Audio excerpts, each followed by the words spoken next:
with the road. Love what you drive. Ray Dunn Field in Mayville, Division 4, Level 2 WIAA playoff football here on Radio Plus Sports. The Berlin Indians are in town taking on the Mayville Cardinals. Berlin comes in 9-1 overall, an unblemished 7-0 South Central Conference record. They won the conference championship outright, and they're here by virtue of a Level 1 win over Campbellsport by a final count of 35-7. Mayville, meanwhile, also 9-1 overall coming in, 6-1 record in the Wisconsin Flyway Conference. That was good for a tie with Lamira and Fond du Lac Springs for a conference championship. The Cardinals here after a Level 1 home win over Waupun by the final count of 42-6.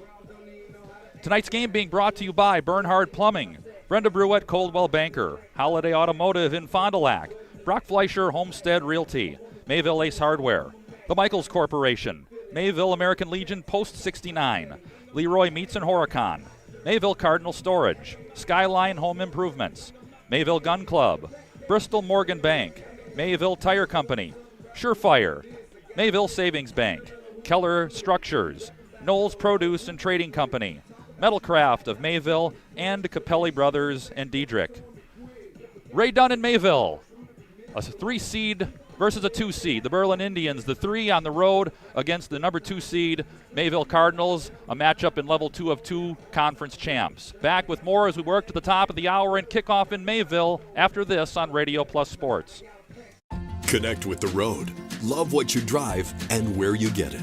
Shop the SUV season sales event at Holiday and get our low simplified price, more for your trade, and score enticing offers like 0% financing plus generous bonus cash up to $3,250 on the spacious, nimble Mazda CX-70 while you enjoy our exceptional guest care. Put your trust in the award-winning team at Holiday. Find yours and drive it home today from Holiday Mazda, Fond du Lac. It's worth the trip. At Bernhard Plumbing, true craftsmen are who we are. Providing customer satisfaction is what we do. For new construction or remodeling projects, we cover the full spectrum of plumbing design, installation, and code compliance. Bernhard Plumbing does it right down to the smallest detail. Our experience with Bernhard Plumbing has been absolutely fabulous. They are reliable, dependable, trustworthy, and professional. Since 1954, a legacy of service, quality, and customer satisfaction. From tires and transmission, batteries and brakes, to engines and exhaust, the service experts at Mayville Tire are trained to keep your vehicles at peak performance. Whether you need routine maintenance or reliable repairs, you can trust Keith and his team to take care of you and your vehicle. Ask about free pickup and delivery, no interest financing, as well as commercial truck tire service. Find the service experts at MayvilleTire.com. Mayville Tire, honest mechanics, happy customers. Mayville Cardinal Storage has expanded. We now have 3 buildings of affordable units available in variety of sizes to accommodate your individual needs. Our new 15 by 30 units are equipped with 12-foot overhead doors, making them the perfect place to keep your equipment, boats, and campers. We are also the only local storage facility offering 24/7 surveillance cameras, lighting, and electrical outlets. Reserve your Mayville Cardinal Storage space today. Call me, Ty Hawkers, at 920-937-0600. Go Cards. Radio Plus Sports in Mayville at Ray Dunn Field.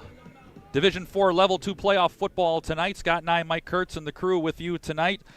A pair of 9-1s in the Berlin Indians and the Mayville Cardinals.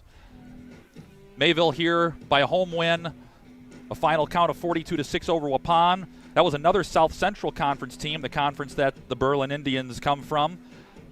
And it was the Warriors' first playoff game in almost 20 years. However, Mayville spoiled it. They racked up almost 450 yards of offense, Mike Kurtz, and it featured 2, not 1, but 2 99-yard drives. It was very impressive what they did on the. Didn't have to throw the ball at all. I mean, they completed one pass, attempted one pass, and completed it for 2 yards. The rest was on the ground. So anytime you can put up those type of numbers, 400, 450 yards on the ground, one, you're doing the job at the line of scrimmage.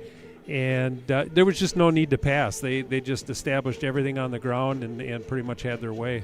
Berlin, meanwhile, 35-7, a win over Campbellsport. They turned a 14-0 halftime lead into a blowout behind Jacob Martins of 134 rushing yards. He had a score on the ground.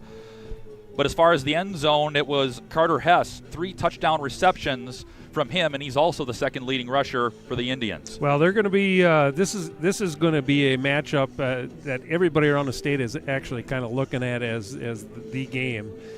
Two very evenly matched teams, conference champions. Both, they run the same stuff offensively, which you'll hear in the pregame from both coaches. So it's really going to come down to line of scrimmage. And something tells me a team that just sneaks in a couple passes and makes big plays probably going to come on top tonight. Well, you mentioned a little bit of it, Mike. Both teams almost mirror images. Each has that bruising fullback who led their teams in rushing yards, both over 1,000 in Martin and Sawyer Hardesty. Perimeter playmakers who balance out those attacks. They got tall, efficient quarterbacks who put the offenses in successful positions, and they've got strong defenses, both proving difficult to score on all season. Yeah, you look at Berlin, 6 shutouts, and that's legitimate defense. When you can shut out 6 opponents during the course of the year, you're doing something. They gave up that one big game. They lost to Kiel, gave up 40-plus points in that game. But the rest of the year, that defense was lock solid. Time to hear from both head coaches, Mayville head coach Scott Hilber, and we'll hear some as well from Indians head man Joe Stellmacher. That's all when we come back in 1 minute. This is high school football on Radio Plus Sports.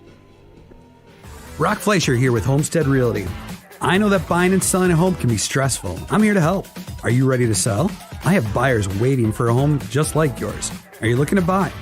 I can sell any home that's on the market, and I'm here to get you pre-approved to purchase, along with finding the best loan and lender for your situation. I'll even go as far as arranging movers. For an easier real estate transaction, give me a call. Brock Fleischer, 920-960-0555.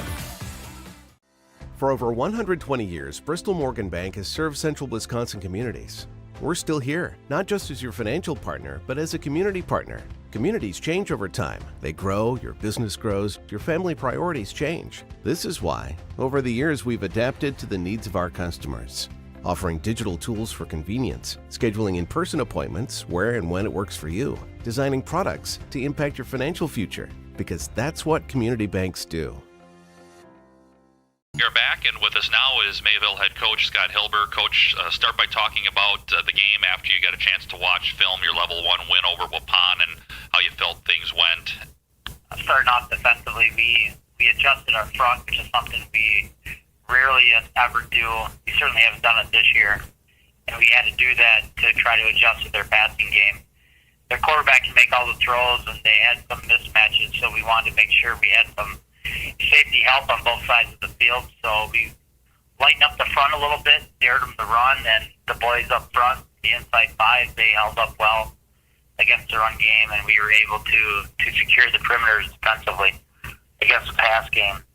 Offensively, everything was really on point. We've been challenging Ryan to increase his read percentage, and he certainly did that, and you can see that when he's able to do that, it really opens up things in our option game.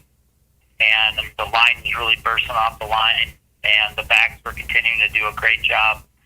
Run the ball hard, at the same time blocking and running out the fakes, which is what our emphasis has been on day one. So describe the week of preparation for that. As you said, you don't really see a passing game like you saw with Waupun. The differences, especially defensively, with what you had to do to get the kids ready for that.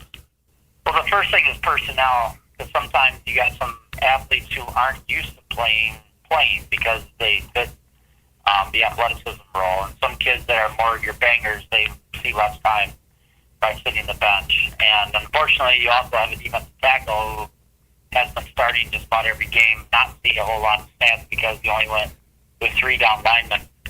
We tried to adjust that, but at the same time not change the responsibilities as much as we possibly could.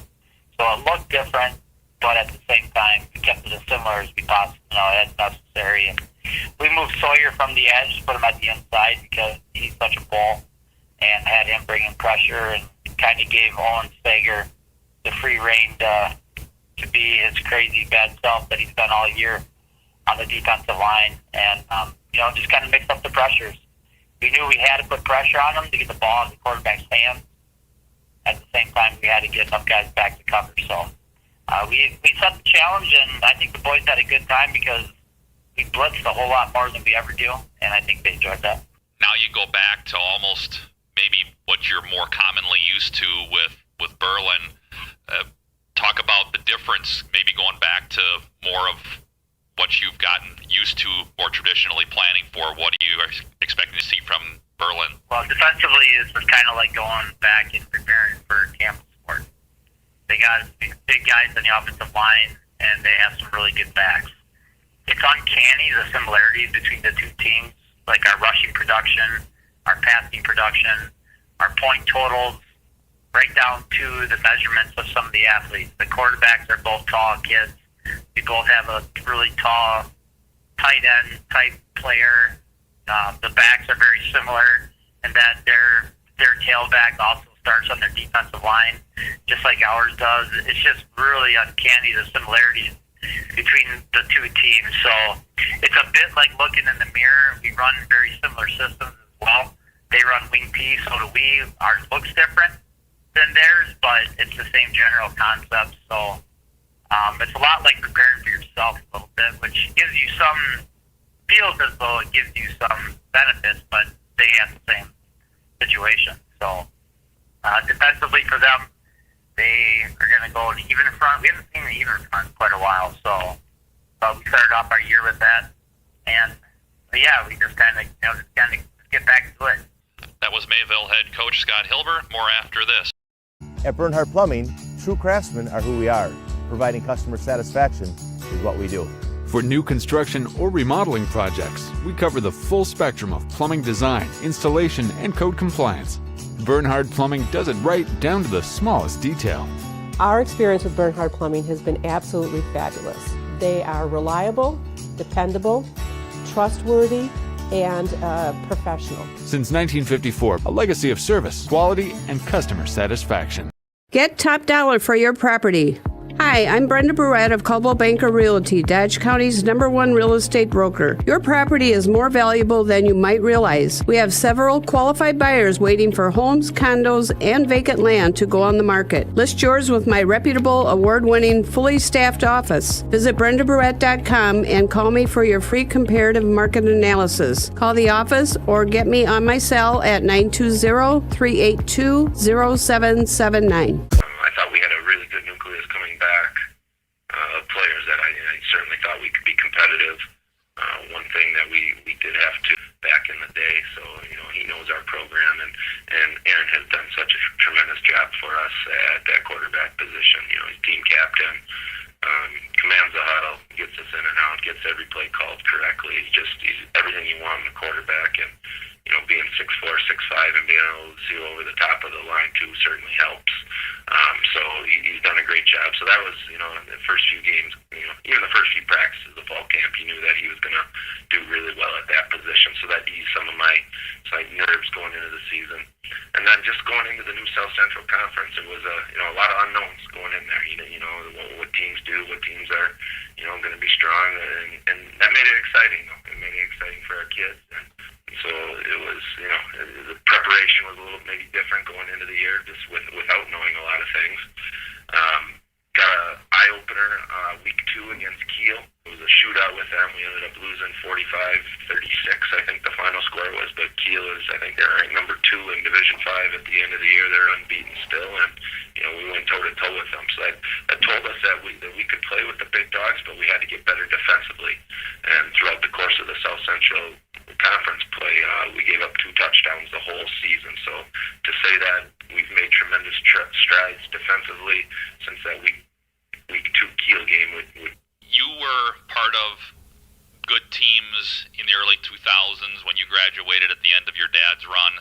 Berlin had a stretch where they didn't make the playoffs for about 9 straight years. You've been part of rebuilding that competitive edge of the program. What's it taken since you've been in the program the last 10 to 12 years to get back to being where you're at?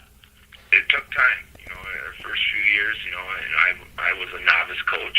I'll be the first to admit that, but I grew as a coach, and it's just the things that you do every day as a program, what you do in school, what you do out in the off season, just how you treat kids in general. It's an everyday thing to build a culture, and I still remember that 2014, the first year we made the playoffs under my tenure as head coach, and we went into Plymouth as an 8 seed and beat an undefeated 1 seed in Plymouth that season, 21-0 on their home field, and that game really was the benchmark of our program. And 10 years later, I think we've been in the playoffs every single year since then. We pride ourselves on that. We want to be in the playoffs year in and year out. And as I tell our guys, nothing just happens. It takes a tremendous amount of hard work. Winning is not easy. It's a certain amount of work and dedication that has to go into it. But I've been blessed with having really, really good kids that have bought into the system. And it's been a pleasure here the last 10 years playing in the playoffs every year. East Central Flyweight Conference rivals from 20 years ago. You were a player, your dad was a coach there, and now you get to revisit that. Statistically and almost physically, the teams are mirror images. What's it going to take, do you think, for the winner of the game tonight? Two programs are so similar, and Coach Ober and his dad, was the coach for Mayville for how many years, and he's back coaching there. And my father was a coach at Berlin for how many years, and I'm back there. And the two styles, two programs, really, I think are built on the same principles of running the football and being tough. It's kind of you flip the film on, and it's their team is doing exactly what we do or try to do, and we're kind of mirror images of each other. So I think it's going to be a great football game tonight. They're so well coached, they're so disciplined in what they do. Who's going to be able to control the line of scrimmages? Who's going to be able to run the football most effectively? And then turnovers is name of the game, and especially in the playoffs. 1 or 2 turnovers at a key point in the game can really be the difference of two teams that are really pretty similar. Busch Light presents Gobble Fest 25. 3 bands, 1 night. Wednesday, November 27th. That 90s band opens for Boogie and the Yo-Yos, and we cap the night with this area's very own, the Astronomers. Save $5 when you buy Gobble Fest tickets in advance. Gobble Fest, the night before Thanksgiving, inside the Fond du Lac Fairgrounds Rec Center. Skyline Home Improvements, LLC is a proud sponsor for the Mayville Cardinals in today's playoff game. Celebrating 25 years, Cody and Dwayne are proud to be a 4-star certified CertainTeed single installer, offering up to a 50-year warranty on shingles and a 10-year warranty on workmanship. Whether it's a steel roof or rubber roof and shingles, make the right choice. Skyline Home Improvements, LLC. Free estimates, of course. Go Cardinals! From the football guys at Skyline Home Improvements. So what do you say? Let's get started on your home improvement. Division 4 Level 2 playoff football in Mayville at Ray Dunn Field, as it is the 3-seed Indians of Berlin, 9-1 overall, an unbeaten 7-0 South Central Conference season championship in against the Mayville Cardinals, equally overall 9-1, 6-1 tri-champs of the Wisconsin Flyway. Berlin here by virtue of a 35-7 win at home over 6-seed Campbellsport. Mayville a home win, 42-6 here at Ray Dunn last week over 7-seed Waupun. Other games of note involving area teams are of interest tonight across Level 2. Of course, 224 teams started at this point a week ago, 112 games. Now you're down to about 56 games. Division 1, you've got Neenah and Kimberly rematch. Neenah winning that one in the regular season. That was the first time that the Rockets had beaten the Papermakers since 2005, creating a tie atop the conference there and earning them a rematch. Kaukauna and Beaver Dam in Division 2, that is a 1-4 game. Beaver Dam, interestingly, too, a conference champ. Similar to what we saw, of course, there's angst over certain seeds, the way they fall. Oconomowoc was a 6 seed as a champ of the Classic 8. They go to 3 seed Racine Case and lose. Beaver Dam, a conference champ, had to go on the road as well, and they're on the road again tonight against Kaukauna. Yeah, but boy, they've had a nice year, and don't sleep on the Golden Beavers. They'll go on the road, tough game tonight, but they've played well all year. Slinger, a 1 seed in Division 2. They're at home against Wauwatosa East. Over in Division 3, Medford, a top seed, and they got the state's leading rusher. They're taking on Fox Valley Lutheran. Grafton and Plymouth. Grafton, one of the top-ranked teams in Division 3 all season as well. Here in Division 4, the teams going at it on the top side of this bracket, so the winner here will get the winner of the 1-4 game between Winneconne and Appleton Xavier. That is a Bay Conference rematch that was won by Winneconne, who won the Bay Conference this year. 37-19 was the count there in the regular season between those two teams in favor of the Wolves. Well, you see that a lot in his Level 2 games. the good teams that are higher seeds usually move on, and then they'll face each other for the second time during the regular during the postseason here. So those always make for interesting playoff games after with a common opponent that you've seen all year. Also in Division 4, La Crosse Aquinas, like Mayville, moving from Division 5 to Division 4 with that playoff qualifying bump. They were the top seed. They're at home against Lodi, who won the Division 4 state title last year, so a unique matchup on the other top side of Division 4. Division 5, you got 2-seed Kiel, conference champ unbeaten against 3-seed Kewanee. Also Prairie du Chien, a team that Mayville saw a couple of years ago, and a guy that we saw and called a lot of times in that game, Blake Theory, a sophomore tight end that year. This year, he's got over 2,000 combined yards, 1,300 on the ground, 700 plus in the air, and 2.5 dozen touchdowns on the season. He's become one of the best players in the state. He was impressive as a sophomore, and he just continued on. You look at that bracket, though, Scott, to go back to Division 4 there. West Salem, Columbus, Lodi, Aquinas, and then the winners will meet next week. I mean, those are really high-level games for a level 2 game. And then in the bottom of that Division 5 situation, below Prairie du Chien and Brookfield Academy, Lake Country Lutheran playing host to Winnebago Lutheran Academy. You talked a moment ago about that second matchup of conference teams later in the season. Of course, WLA and Fondy Springs playing back-to-back. Week 9, Level 1. Springs wins Week 9 to get a share of the conference title. They win by 30. WLA staves off a 2-point try with under 15 seconds left in the game to win and move on. Yeah, the classic where you just have to beat that opponent again. And in basketball season, you usually see it, can you beat an opponent 3 times? Football, it's can you beat an opponent twice? Division 6 up the road, also on Radio Plus Sports. You've got number 2 seed Lamira taking on Manitowoc Lutheran. Lions in position there with a home game, and they would, if they win, would get the winner of Howards Grove and Cedar Grove, Belgium. Yeah, and I just like the way Lamira is constructed as a team. They have a solid ground game. They can pass it, and a good solid defense. And I think that's a team that certainly has a chance to go real deep in Division 6. Starting lineups are coming your way right now, and it was Berlin winning the toss. They elected to receive, so we'll see the Indian offense on the field first. So the offensive line, left to right, a junior, Caleb Voigtlander. Trent Tedding is the left guard. Royce Lichtenberg, a junior, at center. Carson Whitney, a junior, at right guard. And Zeef Heinaki Lowe is the only senior on the line at right tackle. The tight ends, Hayden Reddington, he's the guy that's going to draw the most attention receiving-wise. 23 catches leads the team, including 8 touchdowns. Flanking him on the other side is Ben Green. The backfield is Luke Buddy, a senior, Carter Hess, and Jacob Martin also. They're a pair of juniors.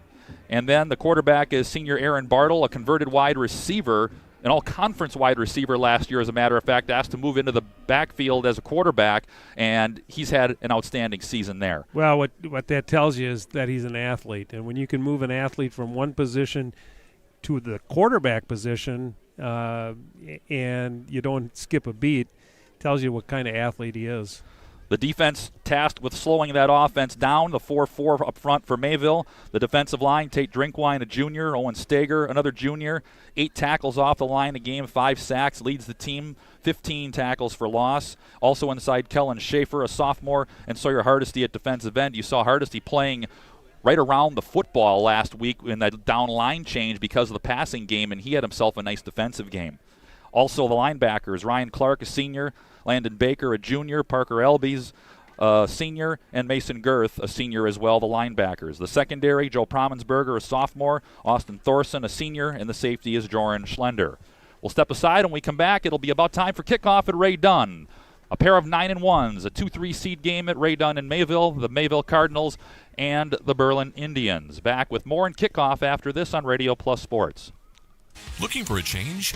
A new career that checks all of the boxes? Excellent benefits, a great team culture, and plenty of room to grow? Metalcraft of Mayville is looking for candidates like you to fill openings in Mayville, West Bend, and Beaver Dam. Metalcraft truly believes employees make the difference, offering paid training, top wages, and a regularly sanitized, safe workplace. Apply today at mtlcraft.com. Metalcraft of Mayville. You take steps to keep yourself in top performance. When was the last time you did the same for your home's air system? Annual maintenance from the experts at Surefire helps to extend the life of your system. Proper maintenance can be the difference in years for your home's air system and major savings in energy costs when it's running at its best. Keeping your home's air system at its best will help you stay at your best for what's really important. Trust your home with Surefire. Surefire, keeping what's important comfortable since 1947. Rock Fleischer here with Homestead Realty. I know that buying and selling a home can be stressful. I'm here to help. Are you ready to sell? I have buyers waiting for a home just like yours. Are you looking to buy? I can sell any home that's on the market, and I'm here to get you pre-approved to purchase, along with finding the best loan and lender for your situation. I'll even go as far as arranging movers. For an easier real estate transaction, give me a call. Rock Fleischer, 920-960-0555. When you're on the hunt for an old-fashioned meat market, look no further than Leroy Meats. The freshest cuts of beef, chicken, seafood, pork, along with handcrafted pizzas, award-winning sausages, and so much more. Be sure to check out the hot homemade midday meals served weekdays. Leroy Meats also provides venison and wild game processing, precise cuts, tasty seasonings, and satisfied customers. Boneless venison accepted during business hours at all 3 Leroy Meat locations, Horicon, Fox Lake, and Ripon. Find all delicious details at LeroyMeats.com. Looking for a change? A new career that checks all of the boxes? Excellent benefits? A great team culture? And plenty of room to grow? Metalcraft of Mayville is looking for candidates like you to fill openings in Mayville, West Bend, and Beaver Dam. Metalcraft truly believes employees make the difference, offering paid training, top wages, and a regularly sanitized, safe workplace. Apply today at mtlcraft.com. Metalcraft of Mayville. From tires and transmission, batteries and brakes, to engines and exhaust, the service experts at Mayville Tire are trained to keep your vehicles at peak performance. Whether you need routine maintenance or reliable repairs, you can trust Keith and his team to take care of you and your vehicle. Ask about free pickup and delivery, no interest financing, as well as commercial truck tire service. Find the service experts at MayvilleTire.com. Mayville Tire, honest mechanics, happy customers. Just about time for kickoff. Ray Dunn Field. 2-seed Mayville, 9-1. Tri-champs of the Flyway Conference, hosting 3-seed Berlin, 9-1 overall, 7-0 unbeaten conference champs of the South Central Conference. 5 of the 8 teams, Mike, in this lower left region, former East Central Flyway Conference Lakes Division opponents. 3 of the 4 that remain are those conference teams. Well, I had to go back in time when the last time Mayville played Berlin. It's been since 2005, Scott. It just seems like it wasn't that long ago that they were in the same conference as Berlin and Ripon. Well, we made some of those trips long ways, but it's been since 2005 that these two teams have matched up. And there's actually pretty good history as far as the length of time goes with these two teams. These two teams have played 44 games, in part largely because, Mike, these are original members of the now defunct Wisconsin Little 10. Yeah, there'll probably some people out watching that remember those Little 10 games back in the 60s, and Mayville and Berlin matched up on the gridiron and on the basketball court, and a lot of history between these two schools. Mayville's won 3 of the last 4 matchups. The only playoff matchup between these two came in 1989, and that was won by Berlin, who went on one more week and was one step from the state final. Of course, at that time, 80s, early 2000s, there was one less playoff step. So that win over Mayville was in the first level of the playoffs that year in 89. Berlin got to a state semifinal before falling short. That's the furthest the program has been, and one of only 2 years that the Indians have won more than one playoff game. So they're looking to tie some history, are the Indians, here on the road tonight. Yeah, we talked a little bit, off air here, Scott. Both coaches, sons of coaches that ran these programs for years, and it's quite a tribute that the two sons are battling out in a level 2 playoff game tonight. Well, here we go. Logan Sarita, the run-up, and his toe is into it, is a low spinner to this near side, and it's going to be picked up at the 25-yard line. Luke Buddy met immediately after a minimal gain across the 30 to the 35-yard line, where the Indian offense touches the turf first. Well, Carter Hess is the guy that they tried to kick it away from. Hess has 3 return touchdowns off punts and kicks this season.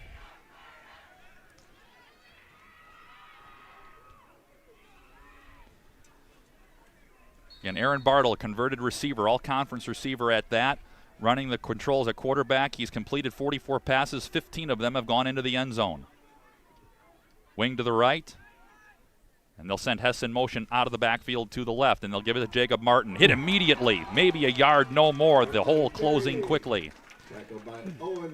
Steger up front, him and Hardesty right there, and they were in the backfield. Maybe got a yard. That's what the forward progress is going to note. 1 yard to the 36. It'll be 2nd and 9. You said this game will likely be decided up front and who can lean on the other the hardest and who breaks last. Under center is Bartle. Hess and Martin behind him. Buddy to the left. Hess double motion, and he'll follow Bartle. I should say that he follows Martin. Pretty good pursuit down the line by Mayville. No gain. And Jordan Schlender coming up, making a good solid tackle. And again, it's going to be, you're going to see this from both teams. There are no surprises. Both teams know each other, know their tendencies, and it's going to be tough. You're going to have to execute every block, and running backs are going to have to read their holes and take their opportunities when they present themselves. That's Buddy wide to the right.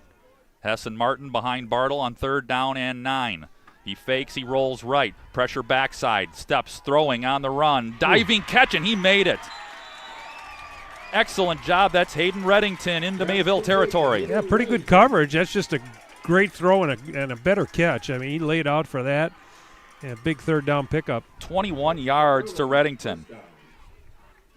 24th catch of the year. Reddington, the leading receiver in both yardage and receptions. Into Mayville territory at the 43, 1st and 10. That's Reddington wide to the left. Buddy slot left. Martin and Hess split behind Bartle. He hands. That is Hess. He's got a hole off the left side into the back, into the secondary, that is. Inside the 40 near the 35, a rip of about 8. Call it 7. Well, you said it before, Mike. One of the things you thought might play a role is who can complete a pass or two in certain circumstances. There certainly was one early. Yeah, and it loosens things up a little bit offensively for you. You get 2 real negative plays running the ball, and then you get a long pass, kind of opens up the offense a little bit. Reddington comes in motion left to right around the formation. They give it to Martin, dozing forward. He's chopped down, but forward progress is going to give him the 1st down. Needed 3, got about 4. First down for Berlin. Bartle, an all-conference type basketball player as well. And he and Ryan Clark, again, both guys about 6'4", 6'5". And that gives you another tool to be able to see different lanes when you can see over a lot of the line. Martin and Hess split behind.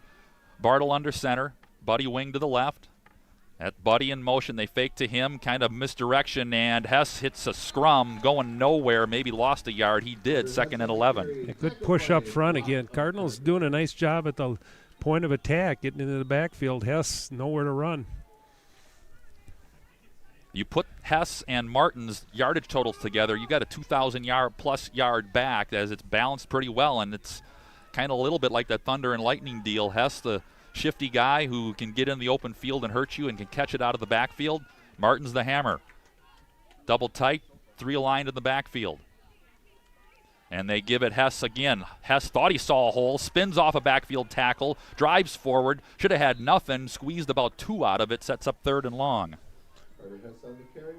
Owen Steger, again, he's a regular visitor to the backfield of Berlin, able to disrupt that, but Hess able to work his way for a couple yards. We've talked about sons of longtime fathers who coached in both of these programs. Joe Stelmacher, of course, spent some time on the turf at Camp Randall, starting in the secondary for a couple of years. his only injury of his career, breaking his leg early in his Badger career, but came back to be a quality performer for Barry Alvarez. And before Berlin gets a snap off, we're going to get a timeout on the field by Berlin. We will take the TO as well. Berlin on the move, 3rd and 9 at the Mayville 30 at Ray Dunn. We're back in a moment on Radio Plus Sports.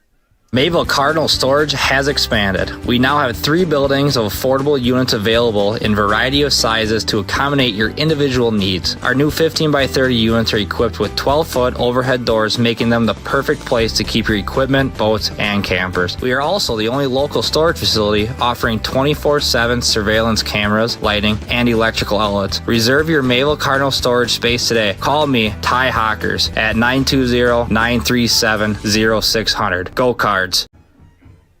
In a Berlin timeout, 7:54 left opening quarter. Scott, Mike, and the crew with you, Radio Plus Sports. No score, first offensive drive of the evening for the Indians. They converted 1/3 and long. They face another, this time at the Mayville 30. At the 30, you got to believe this is probably 2-down territory here for Berlin. They have yet to attempt a field goal this season. And this range is certainly, on one hand, you can count high school field goal kickers who can make a kick like this. Hess in motion left to right. Bartle under center. He's got Max Sontag split behind him. They fake, and somebody moved. Timeout Mayville right before the snap. Yeah, Coach Hilber, I think, saw something he did not like and got the timeout right before the snap. We'll take the TO as well. We stay at 7:54 remaining first quarter. 3rd and long upcoming when we come back after this. Radio Plus Sports.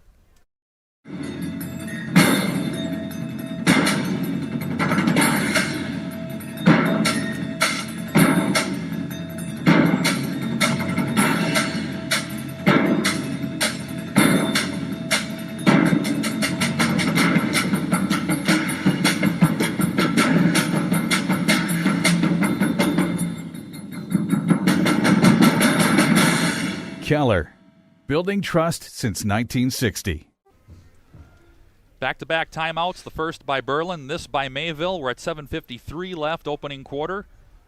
Indian offense 3rd and about 9 at the Cardinal 30. Well, you can see the importance both coaches calling timeouts. Yeah, this is going to be one of those games where possessions you're not going to see a lot of possessions for each team, maybe 2 to 3 a half. So every time you got the football, it's an important drive.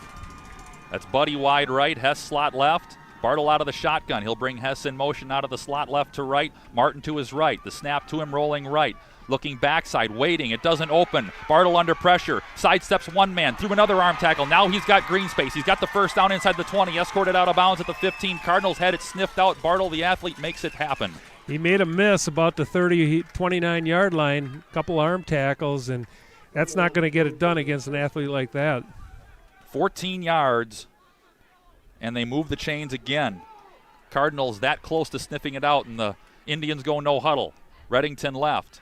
Hess and Martin split behind Bartle. He hands to Hess, following Martin, trying to hop outside. Through an arm tackle by Landon Baker, reversing field. Sifting through traffic, got out of his own man's grasp, and all to do to get inside the 15 to the 13, a gain of maybe 3. That's on the carry tackle by Baker. Baker hit him in the backfield and then ran him down from behind about a second or two later. So the Indians converting on 2 3rd down and long situations on this drive to keep it alive. We approach 7 minutes remaining opening quarter. First offensive touch of the night either way. Berlin won the toss and elected to receive the drive as a result of the choice. Buddy wide left. Reddington to the right. Martin and Hess split behind Bartle. They'll bring Reddington in motion. The turn, the give. There's Hess again. Actually, that's Martin falling forward. They'll give him the 9-yard line. It's short of the first down, but 3rd and short. Gain of about 4 or 5. Parker Elderson on that tackle. So another 3rd down. Third down of this drive. They're 2 for 2. This one much shorter. This is the 3rd down distance if you're either of these offenses you want to be in. Berlin converted twice on 3rd and about 8 and 9. Reddington wide left. Buddy wing to the left. Martin and Hess split behind Bartle. 3rd down at the Mayville 9-yard line. Approaching the midway mark. Hess in motion to the left out of the backfield, and we get a whistle and I think another Berlin timeout. Yep, second timeout, and we're not 6 minutes into the first quarter. No score, Berlin on the move, facing another third down. We'll come back after this. Radio Plus Sports. At Mayville Savings Bank, we're a bank that is here for you, helping you save money instead of piling on service fees. We still take walk-ins, no appointment necessary. We're a bank where your loan is a local decision with friendly employees that still answer our phones. A bank that offers online and mobile banking. We're a bank where you're our best interest. Bank at the bank you own. Mayville Savings Bank. Member FDIC, Equal Housing Lender. In a Berlin timeout, their second of the half already. We're 4 seconds shy of 6 minutes into the first quarter. Scott and Mike with you. No score. First drive of the night offensively. Either team, the Indians right now in progress.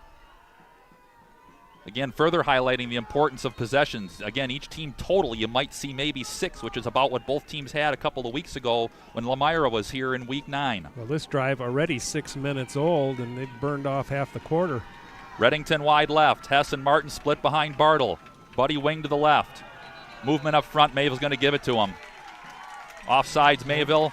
Penalty, 5 yards, first and goal. A little anxious, knowing the importance of that play. Right side of the Mayville line. Just a little anxious. Jump. Now Berlin in good shape here. First and goal right at the 5. Well, the Indians weren't short on travel. They've got the north bleachers full. First and goal, Indians at the Mayville 4. Opening drive offensively for the Indians. Hess in motion out of the backfield. Martin there alone. He turns back. They fake to him. Bartle waiting for traffic to leave his path. It didn't do so. He got a yard to the 3, second and goal.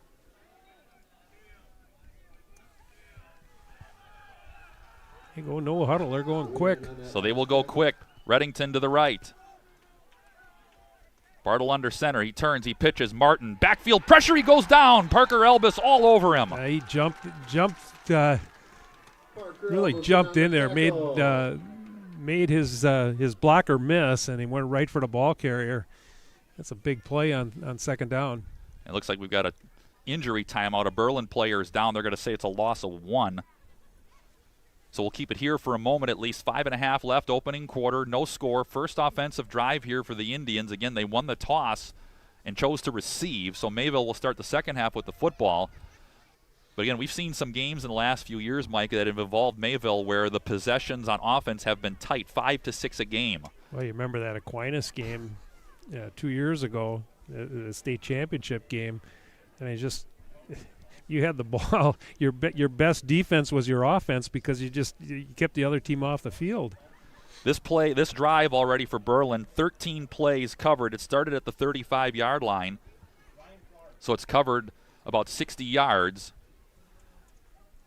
as we sit in the opening quarter. In other games you can check out tonight, up the road, Lamira playing host to Manitowoc Lutheran. That's a 2-7 game as well. Each of the tri-champs in the conference here, Mayville, Springs, and Lamira got 2 seeds. Of course, WLA knocking Springs off last week at Fruth. They're at Lake Country Lutheran tonight in Division 5. Of course, Lake Country Lutheran was where the Cardinal season ended last year.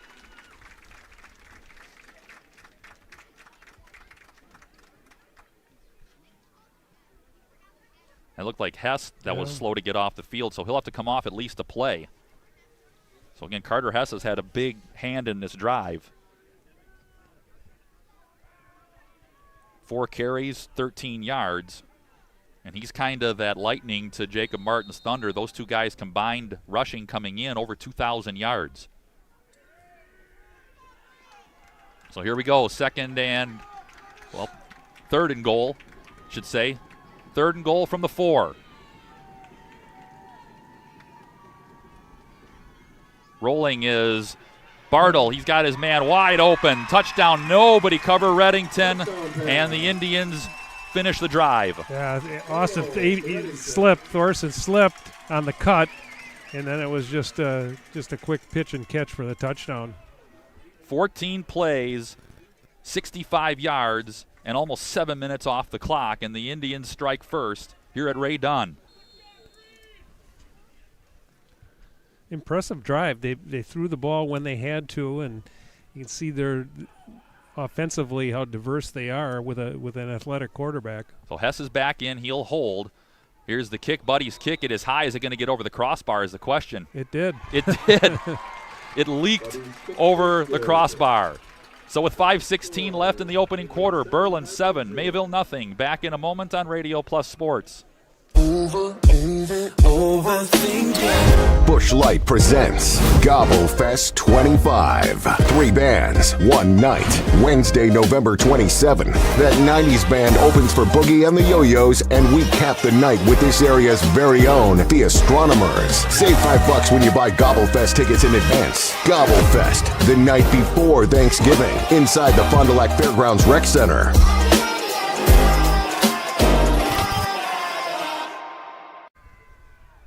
Back at Ray Dunn, Scott and Mike with you. Berlin strikes first on their opening offensive drive. 14 plays, 65 yards. Hayden Reddington, 4-yard touchdown catch from Aaron Bartle, extra point. 6:44 off the clock. Berlin 7, Mayville nothing. Yeah, it was a nice drive by Berlin. They were, like I said, mixed that pass with the run, but you can tell Bartle, he's certainly a threat. He can run the ball, and also has got a good arm, can throw the ball.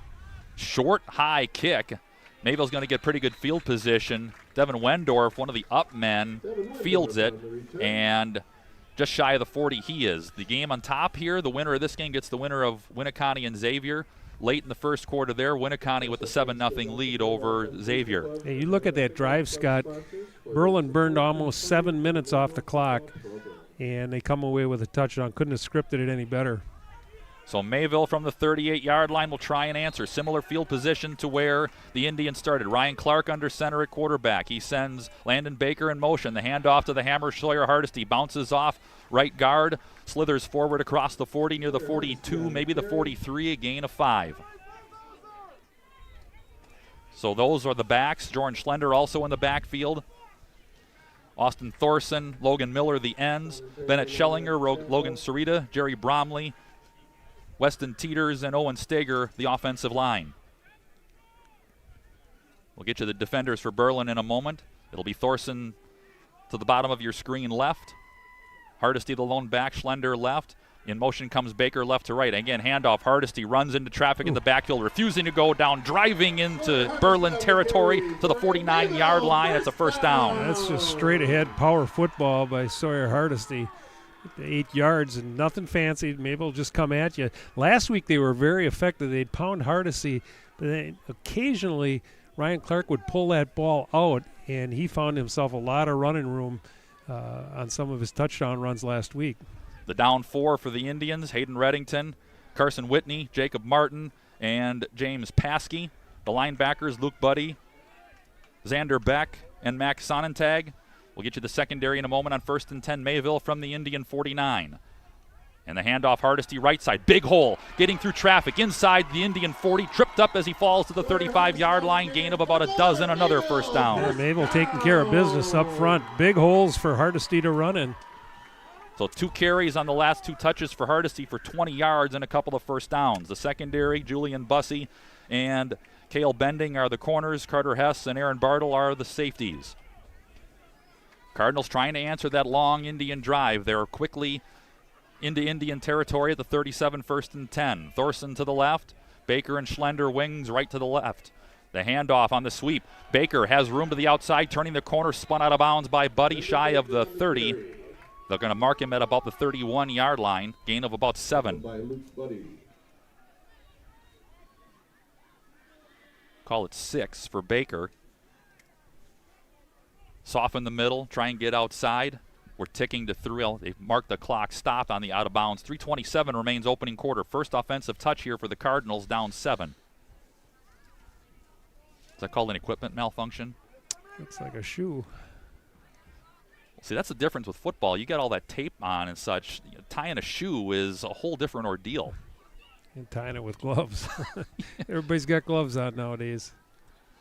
Well, yes, but you know, what is it? It's clear out. We're going to drop into the 30s through the night here. Schlender wing left, Baker wing right, double tight. Hardesty the lone back. Baker in motion. Handoff Hardesty. Big hole left side again. Inside the 30. 25. Chopped down low inside the 20. Another first down for the Bulldozer. Gain of 12. Nothing fancy. Just off tackle, and he's getting into the secondary untouched, and that means your offensive line's doing a job. Yeah, primarily Bennett Schellinger, Logan Sarita doing an outstanding job. Owen Stager as well. Those guys carving it out right now, big chunks. That's 2 10-plus yard carries for Hardesty. He's got 4 of the 5 touches on this drive. We're under 3 left opening quarter.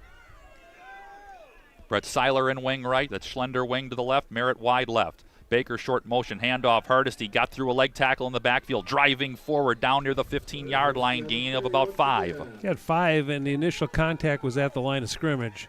Kind of shows you his strength. Everything moving forward. And again, it's Jacob Martin is similar guy. He's over 6 feet, 200-plus pounds. Martin is playing in the middle and the interior of the Indian line. Hardesty plays defensive end, and again, we mentioned it last week with the offense they faced in Waupun. He played inside to wreak havoc. 2nd and about 5. Football at the 15-yard line. Near 2:10 left opening quarter. Clark under center. There goes Baker in motion. He gets the pitch. Hardesty with a block in the backfield. Through a leg tackle. Spinning to the 10-yard line. Close to the first down. Looks to be 3rd and short. This is a nice change of pace with Baker. He's that slashing kind of running back, and just the opposite of Hardesty, the straight-ahead pounder. So 3rd and 1. About 100 seconds left in the opening quarter. First offensive touch here for Mayville. 14 plays, 65 yards, went to the end zone, and over 6 minutes off the clock for Berlin to open for the 7-0 lead. Baker in motion right to left. He jumped. And now Berlin repays the favor. Just as Mayville jumped offside to set up 1st and goal, Berlin gives it right back, 1st and goal, Cardinals. It shows you these kids are pretty amped up for this, and they want to try to anticipate that snap count. And just a little too anxious, cost them 5 yards and a first down, or half the distance and a first down. Carbon copy drive almost. Promensberger now in there. He's wide to the right. Baker wing right, Schlender wing left. Schlender in motion. He gets the pitch. Reading blocks, cuts inside through arm tackles, falls forward, arms up. Yes, Cardinals answer touchdown. Yeah, nice run by Schlender. He's their game breaker. He's the kind of guy, every time he touches the ball, he can take it to the end zone. And nice job reading his blocks, and Cardinals answer with a nice, impressive drive. 9 plays, 62 yards, 1:12 left in the opening quarter, and an Elijah Milsna kick away from a tie ball game.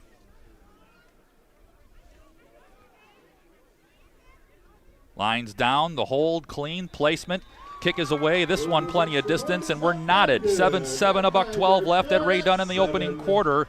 We're back in a moment on Radio Plus Sports. Connect with the road. Love what you drive and where you get it. Shop the SUV season sales event at Holiday and get our low simplified price, more for your trade, and score enticing offers like 0% financing plus generous bonus cash up to $3,250 on the spacious, nimble Mazda CX-70 while you enjoy our exceptional guest care. Put your trust in the award-winning team at Holiday. Find yours and drive it home today from Holiday Mazda, Fond du Lac. It's worth the trip. Back in Mayville, Ray Dunn. Cardinals answer the Indians' drive. Berlin goes 14 plays, 65 yards, 6+ off the clock. Mayville goes 9 plays, 62 yards. Jordan Schlender, 4-yard touchdown run, 4:01 off the clock. Tie ball game at 7. As last week, Mayville did not have to throw the ball on that drive. Sawyer Hardesty, a couple big runs of 12 and 13 yards, and then Schlender finishes it off. Sarita's run up. Again, a spinner on the ground. He hits the feet of one of the up men. And they're going to escort him out of bounds, him in the person of Xander Beck. So the Indians back in a tie game, late going first quarter. Tie game at 7. Berlin, second offensive touch. And they'll put him at the 40. And you heard both coaches kind of allude to the fact that, again, these teams are in almost every way, down to the size of the guys and the positions they play, are equal. Well, you look at their total yards for the season, they're, I think, within 150 yards of each other for total yards. In 10 games. Yeah. Lots of room for differential. Reddington slot left. Buddy in motion right to left, and he's going to get the carry, trying to read outside. Landon Baker says no way. Drop for a loss back beyond the 40. Baker, again, doing a nice job not letting him get to the outside. Played his position perfectly. About a 3-yard loss. 2nd and 12, we'll call it officially, near 13. On upcoming what may be the last play of the opening quarter. Each team with one full offensive possession, each finding the end zone. That's where we stand at 7-7. Again, Winneconne had a late first quarter lead in this other Division 4 game on this side of the bracket. The winner here gets the winner of that one between Winneconne and Xavier. Reddington to the right. Buddy slot left. The handoff goes to, that is Martin. Martin riding forward near the 45, and a flag thrown by the umpire 99.9% of the time. We know what that is. Probably going to be a hold. That one's going to come back. That's one of the differences in high school football. They still put that umpire right in the middle. Actually, they're going to call a face mask. Well, there's the 1.1%. Yep. So a face mask on Mayville. And that'll put it into Mayville territory, plus 15. It's a big one. Did not see it, but obviously the referee right on it threw the flag. Always, when they throw it at the line, everybody thinks it's a hold, including us, and miss the face mask, and that keeps this drive alive here for Berlin. Puts it all the way to the Mayville 41-yard line. 13 seconds left. This likely then the last play of the first quarter. Bartle, the take, the give. Martin runs into pressure in the backfield, bounces off that, and dives forward inside the 35 near the 33-yard line. Gain of 8. The quarter closes. 7-7, Indians on the march. And it's time now for the Lenz Truck Center Athlete of the Week. Let's check out what Nick Rush has from us from Level 1. Each week, Lenz Truck Center and Radio Plus Video Sports salute a great student athlete. Congratulations to Gannon Schwartz from Winnebago Whitford Academy. He's our Student Athlete of the Week from Lenz Truck and Radio Plus Video Sports. Wing right, Brenner. Mullenbach flanks Schwartz. They fake to him, back to pass. Schwartz winds up, deep through. All alone is Wild, diving. Did he hold on? He did. Touchdown, Viking. Mullenbach flanks Schwartz to his left. Schwartz back to pass, throwing McCulley one-on-one, leaping. Did he come down? He did. Touchdown, Vikings, back of the end zone. And I was waiting for that play to happen last week. It never quite happened. Miles McCulley, 6'4", going against a 5'9", Joey Kuhn, a sophomore. That's a mismatch on paper. Joey Kuhn's been stopping him up to that play. Again, congratulations, Gannon Schwartz, our Student Athlete of the Week from Winnebago Whitford Academy. If you want a truck or an SUV, go to Lenz till you like what you see. Hundreds of trucks all on one lot. If you want a truck, it's what we've got. Lenz Truck, Lenz Truck. We got the trucks at Lenz Truck. We got the trucks. Start of the second quarter, team switch ends, 2nd and short. Misdirection, handoff. Hess trying to get off the tackle of Parker Elbis. Forget about it. Again, Parker in the backfield. That makes what was 2nd and short now 3rd and long, a loss of about 5. Well, you got to really be impressed the way Elbis gets off the football really quick. And, he makes initial contact, and Mayville getting helmets to the football, not letting Hess get loose. And now you set yourself up again, 3rd down, and Berlin has been successful here on 3rd down so far. 4 of 4, including the last 3rd down on this drive. 7-7 is the score up the road, Lemira and Manny Lutheran after 1. Hess wing to the left, Buddy wing to the right, Martin the lone back. They bring Buddy in motion, and they give it inside. Almost looked kind of like a busted play. He's short of the first down is Martin, 4th and about 4. And decision time here. I got to believe they're going to go. Well, they may play field position here. Well, they're changing personnel, and they're going to line up to punt. So minute and change off the second quarter clock. The Cardinals at least look as though they're going to get a stop. Promensberger awaiting just beyond his 10 as he slowly backs and awaits Hess's punt. And they're going to snap it short. Misdirection inside through an arm tackle, right side, near the stick. Sarita, did he stop him short? I don't know. They snapped it short. Pretty good spot to fake it. I think he just got enough. Oh, let's see, yeah. Well, that's close. They got it spotted just shy of the 31. He got 5. The question is it a long enough 5? Sarita hit Martin right as he was reaching for the stick. So the fateful chain stretch. This is why we got cameras, Mike. He'll be short. He is short. Short of the first By down. probably 2 head hairs. 2 of ours, Mike. Boy, about the same distance as that Mayville game 2 weeks ago we did on that fourth down also. So yeah, Mayville dodges one there. Interesting call. You know, that's a, 4th and 5 and from the 35. I think Mayville was anticipating a fake too because they had good penetration. Nobody really ran and got themselves out of position. They were right there to make the play. So Mayville takes over at the 31. They got to stop on downs on 4th down. Tie game at 7, about a minute and a half gone by second quarter. Clark under center. He'll bring Schlender in motion. The give and the fake. That's Clark. He keeps. He's got the option set. He pitches to Schlender. Clark gets a block. Schlender cuts back. Chopped down by a leg tackle crossing the 45 near the 47. A rip of about 15. Boy, that's a smart play by Clark. Again, he does that very effectively. He pulls the ball out of Hardesty. Everybody thinks he's getting the ball. And that's, a version of that option where he waits until the last second to pitch it to Schlender. And Cardinals a nice play on first down. So the Cardinals get a stop by the hair of a high school boy's chin. And they turn this first play around and get near midfield to the 48 first down. 2 minutes off the second quarter clock. There goes Baker in motion. Pitch to Hardesty following Baker. Hardesty driving his way into Berlin territory near the 46-yard line. That's a gain of about 6. Hardesty getting his work done here already in the first half. Winneconne had a late first quarter lead in the other Division IV game in this bracket over Xavier. Winneconne and Xavier conference opponents in the Bay.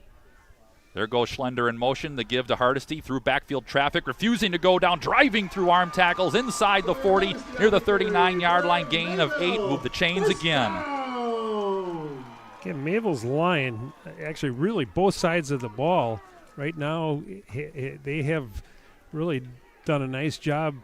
Offensive line creating holes for Hardesty, defensive line getting penetration into the backfield.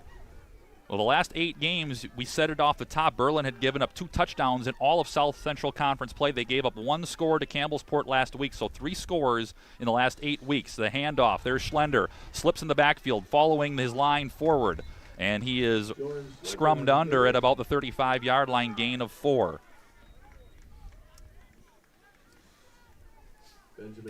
Again, by far the most points Berlin gave up was in that non-conference loss, 40-plus to Kiel. But again, Kiel is a 2 seed in Division 6. I should say 5. 5 they switched because of the movement up by La Crosse Aquinas and Mayville. Schlender wing left, Hardesty alone behind Clark. Baker wing to the right. Schlender in motion. He gets the pitch. Hardesty and Baker blocking. Spin move, pushed forward. And he is dropped on his back at about the 30-yard line. It's short of the first down, sets up 3rd and 1 on a gain of 5. And if you're Mayville, this is the kind of third downs you like. 3rd and 1, 3rd and 2. This is what this offense is built for. Cardinals only faced 1 third down on the last drive. They got it via penalty. Nose of the football on the 30. Cardinals don't quite need the 29 for a first, so in essence, a little bit less than a yard. 7:50 clock rolls, second quarter. Tie game at 7. Cardinals, this drive the result of a 4th down stop off a fake punt by the Indians. Hardesty alone, double tight. Schlender in motion. Clark keeps, dozing forward, got lower than everybody else. Plenty for the first down to the 25, a gain of 5. You said it, Scott. Got low and then just rode his blockers 5 yards on a quarterback sneak. Kind of tells you what that offensive line is doing right now. They're right now, you said it earlier, they're winning the battle up front. Even the couple of times that Mayville ball carriers have been contacted in the backfield, they've been able to run through those tackles.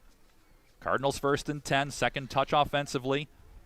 9 plays, 62 yards on their opening drive and 4:01 off the clock, trying to get the lead. Baker in motion, give, fake, and Clark. Nobody fooled that time. Excellent job. That's Xander Beck out of the linebacking core. Drops Clark for a big loss. Yeah, that's a big play by Berlin's defense. They needed that. Mayville was really having their way offensively. Needed a big play defensively. They get it on first down. Loss of 5 back outside the 30 near the 31-yard line. And Beck was back there, and Beck's a freshman. And he's one of the leading tacklers on this team out of the linebacking core. Schlender wing left, Baker wing right. Schlender in motion. He gets the carry. Sweeping right, following a Baker block. Chopped down, falling inside the 25 to the 23, a gain of about 8. 3rd and long.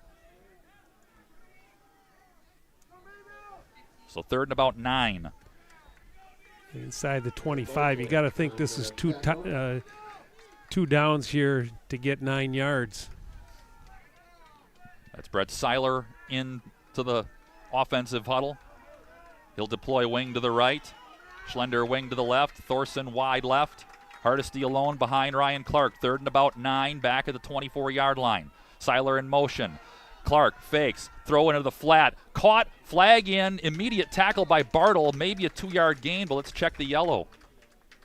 That was thrown right about as it looked like Schlender came out of his break.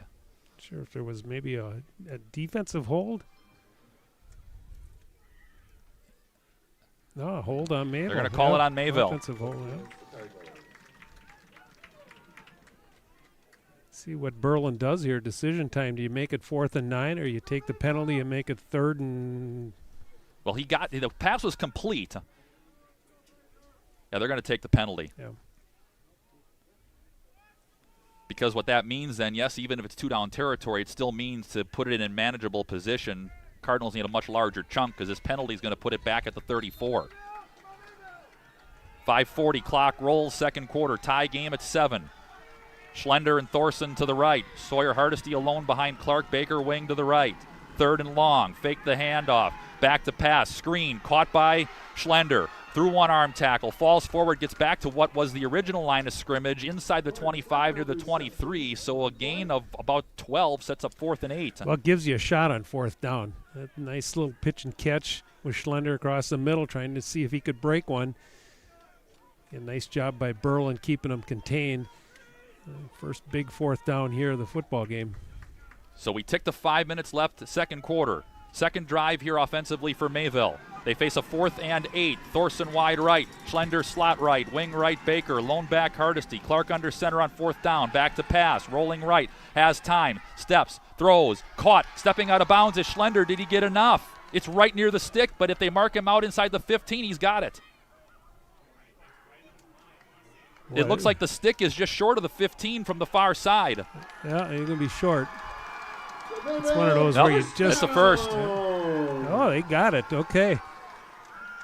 So Jordan Schlender dots the I right on the 15. They needed just inside the 16. Smart play by Schlender. He knew where the first down stick was, and that's where he broke his route off, and it's a little simple pitch and catch for 8 yards and a Cardinal first down, keeps the drive alive. So the Cardinals convert what was a 3rd and near 18. The give, Hardesty waiting for blocking, sets up, squares up, finally chopped down at the 10-yard line, gain of 5. Remember that sequence, Mike, where Berlin had a chance. They called the penalty to set up the 3rd and long, and Mayville makes 2 passing plays to get them into distance to convert. Yeah, Mayville that's not their comfort zone is having to throw the ball on 3rd and 4th down, but and very effective routes and nice execution by Clark, the quarterback. 2nd and 5 at the 10. The turn, the give. There's Hardesty again. Cut low. Buddy gets help as Hardesty falls to the 6. A gain of 3, maybe 4. It'll be 3rd and short. Call it 3. Another 3rd down upcoming. Cardinals 2 of 3 on 3rd. They converted that last 4th down a moment ago to get the drive to this point. 3rd and goal. And you can see Berlin making a conscious effort at pad level, getting a little bit lower on Hardesty. And you hit him high, and you're just bouncing off. He's so strong. Take it back. It's 3rd and 2. 14th play of the drive. Schlender in motion. The give. Hardesty through leg tackles. He got stuffed at the line of scrimmage. Fell forward for 1. It's going to be 4th and 1. Yeah. Really, that should have been no gain or a loss, and he's able to bounce forward and get a yard. Well, now you're in Milsna kicking range, but I don't think there's any hesitation here. They're going. Because if they don't get it, it's in essence a pinning punt. Cardinals going to go again on 4th and 1. That's Merritt wing to the left, Baker wing right. They pitch, option, Hardesty getting wide, squares up, and he is close. He might have got a good spot to the 5. He didn't quite need it. If he got the 5, he got the first down. Looking at that marker over on the Yep. So another 4th down conversion. Interesting set there. They kind of went misdirection with Hardesty going to the left. And his strength got him the first down. Berlin not fooled. It just like you said became mano a mano. 1st and goal now from the 5. Mayville trying to take the lead. Movement up front where the Indians drawn her. They crease the neutral zone. They crease the zone. Half the distance to the goal. Take the ball half the distance to the goal. 16th play of the drive upcoming. We're at 2:50 and rolling in the second quarter. Mayville, in essence, they got the ball on that turnover on downs with 10.5 left in this quarter. 7 and change off the clock on this drive. 2 4th down conversions in Indian territory. Baker in motion. The Cardinals will check out at the 2.5 near the 3-yard line. Schlender in motion. They'll pitch it to him, following Hardesty. Hits the pile, going nowhere. Stonewalled at the line of scrimmage. 2nd down. Schlender on the carry. Aaron Bartle. Again, you rewind to the 10-3 loss against Springs. Mayville had a tough time of it on 3rd and 4th down in the game week 9 here against Lamira. Much better job, which was part of what set them up for the win. Ran up the yardage last week against Waupun, converting here, looking for the touchdown. Under 2 minutes left. Baker wing right. Merritt in motion. Keeping Clark, falling forward. Yes, the arms are up. Clark, the carry for the touchdown. Cardinals finish off a very effective drive. 17 plays and almost 7 minutes off the clock. Hey, look at this, Scott. Now, Berlin will get the kick here. They'll get the ball. That'll be their 3rd possession this half. Mayville's had the ball twice and scored. And this drive started with 10.5 left in the quarter. That's what these teams do, though. I mean, this offense kind of geared just to grind it out, make the defense stop you, and burn a lot of time, shorten the game. We'll keep this one here. 1:43 left, 17 plays, 69 yards, and nearly 9 minutes off the clock on the drive. 2 4th down conversions, a 3rd down conversion. Both of those 4th down conversions by less than a yard keeps the drive alive. And now Berlin had burned those 2 timeouts, so they'll only have 1 timeout with 1:43. Still, again, going to be important here. Your kickoff, get a little depth here. You don't want this drive, if you're Mayville, for Berlin to start, on the 40, 45-yard line here. So kickoff important for both teams.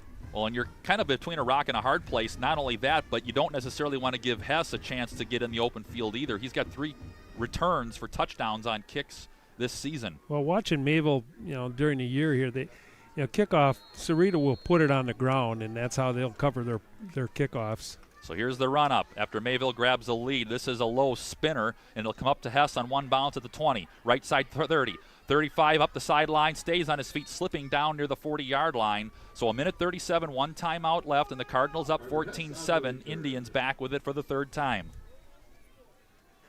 Yeah, that's decent field position to start your drive at the 40. Plenty of time, 1:37, and you got a timeout.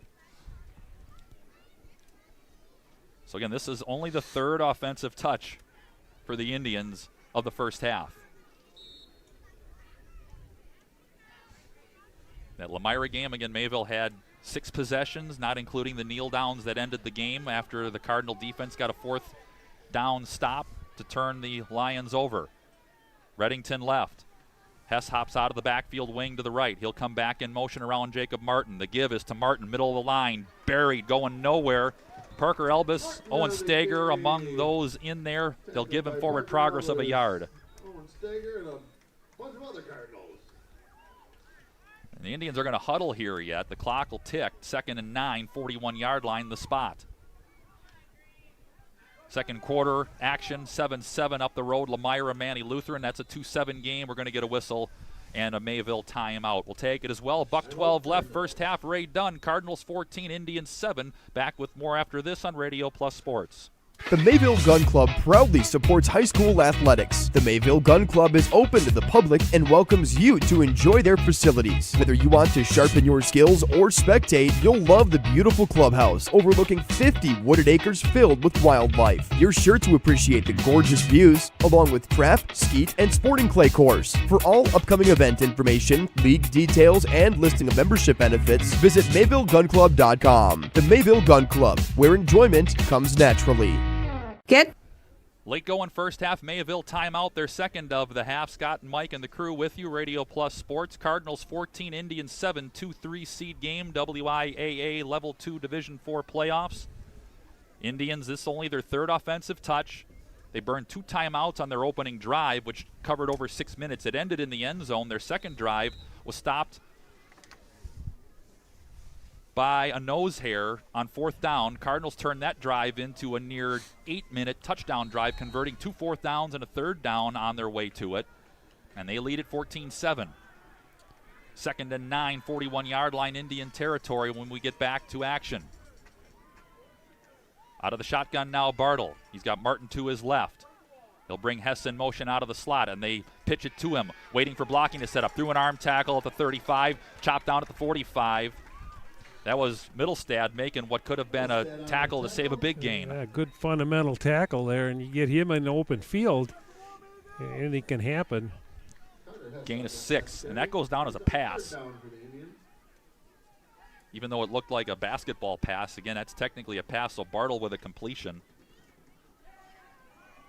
We tick to 40 seconds left, 3rd down, about 4. Indians need midfield. Bartle out of the pistol. He'll bring Hess in motion out of the slot.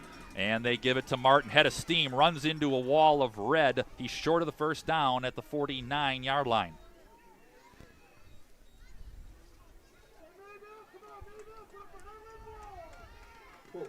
Call it 2. Another 3rd down upcoming. 4 of 5 to this point are the Indians on conversions. We're at 15 seconds. See if they run a play. Seem pretty content to going into halftime here. Cardinals start on the second half side with offense. Bartle's just standing there looking. They don't have to run a play, and that's going to be the case. Or well, they call a timeout. Yeah, they're going to take one shot here. So they'll call a timeout, and we'll take a quick TO as well. 2 ticks left, first half, 14-7 Mayville lead at Ray Dunn. We're back in a bit on Radio Plus Sports. Top dollar for your property. Hi, I'm Brenda Barrett of Coldwell Banker Realty, Dodge County's #1 real estate broker. Your property is more valuable than you might realize. We have several qualified buyers waiting for homes, condos, and vacant land to go on the market. List yours with my reputable, award-winning, fully staffed office. Visit BrendaBarrett.com and call me for your free comparative market analysis. Call the office or get me on my cell at 920-382-0779. You can't take timeouts with you. Both coaches this half used them as if that were the case, which it is. Berlin uses their last. With 2 seconds left, they're trailing 14-7 with the ball at their own 48. That's really smart football. Give yourself one chance, one play, and you don't make it, and the clock runs out. It's 4th down here anyway, so they'll take one shot here, maybe throw it downfield. Try to make a play with one of their receivers. Now, here's something to think about, though. Carter Hess has thrown a couple of passes, and Bartle has caught a couple. And, again, Bartle was an all-conference receiver, but they snap it to him. He rolls right. Stepping up, winding up, deep throw. It looked like it was hit, wobbling, coming up, making the interception. Jordan Schlender from the 20, trying to set up a block, 35-40. Up the sideline, midfield. Trying to stay in bounds. He'll be squared up and dropped at the 45, and that's how the half ends. But initially, Mike, that had a wall that looked like it wanted to form. It did. You looked at what he had set up, almost looked like a punt return. He had a little bit of a wall, but again, comes the half, comes the close, and a good half of football for both teams. Mayville 14, Berlin 7 at the half. Two conference champs, two old conference rivals from the East Central Flyaway Lakes Division duking it out for the first time since 2005, second time in the playoffs, first being in 1989. Back with the Holiday Automotive, a Fond du Lac halftime show after this on Radio Plus Sports. Looking for a change? A new career that checks all of the boxes? Excellent benefits? A great team culture? And plenty of room to grow? Metalcraft of Mayville is looking for candidates like you to fill openings in Mayville, West Bend, and Beaver Dam. Metalcraft truly believes employees make the difference, offering paid training, top wages, and a regularly sanitized, safe workplace. Apply today at mtlcraft.com. Metalcraft of Mayville. Mayville Cardinal Storage has expanded. We now have 3 buildings of affordable units available in variety of sizes to accommodate your individual needs. Our new 15 by 30 units are equipped with 12-foot overhead doors, making them the perfect place to keep your equipment, boats, and campers. We are also the only local storage facility offering 24/7 surveillance cameras, lighting, and electrical outlets. Reserve your Mayville Cardinal Storage space today. Call me, Ty Hawkers, at 920-937-0600. Go Cards.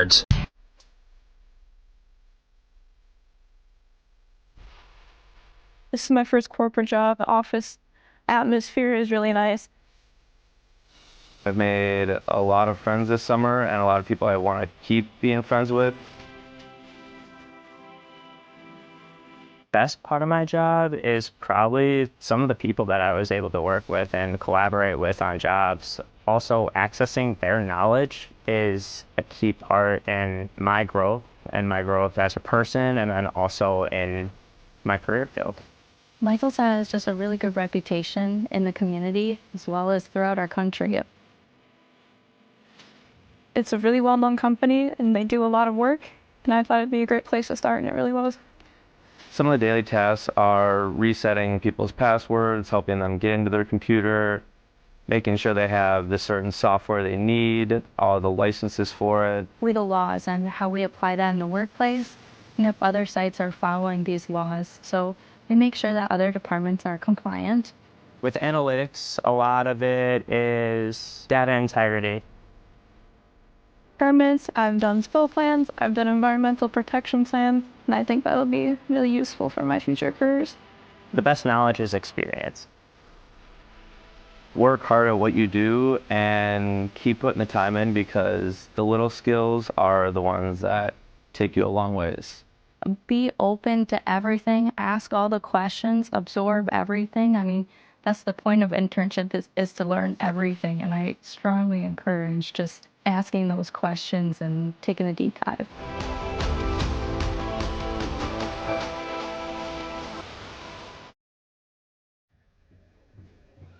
Halftime, Ray Dunn, Division 4 Level 2 WIAA playoff football on Radio Plus Sports. The 2-seed Mayville Cardinals, tri-champs of the Flyway Conference, 9-1 coming in against the Berlin Indians, also 9-1, unbeaten 7-0 South Central Conference champs. Mayville the lead at 14-7. Berlin won the toss to open the game. They elected to receive. They made that drive work. 14 plays, 65 yards, 6:44 off the clock, and it was Hayden Reddington with a 4-yard touchdown reception from Aaron Bartle, extra point, made it 7-0 Indians at that point. Mayville did answer, though. Their drive answering started at their own 38-yard line. 5:13 left in the opening quarter. That was a 9-play, 62-yard drive, 4:01 off the clock.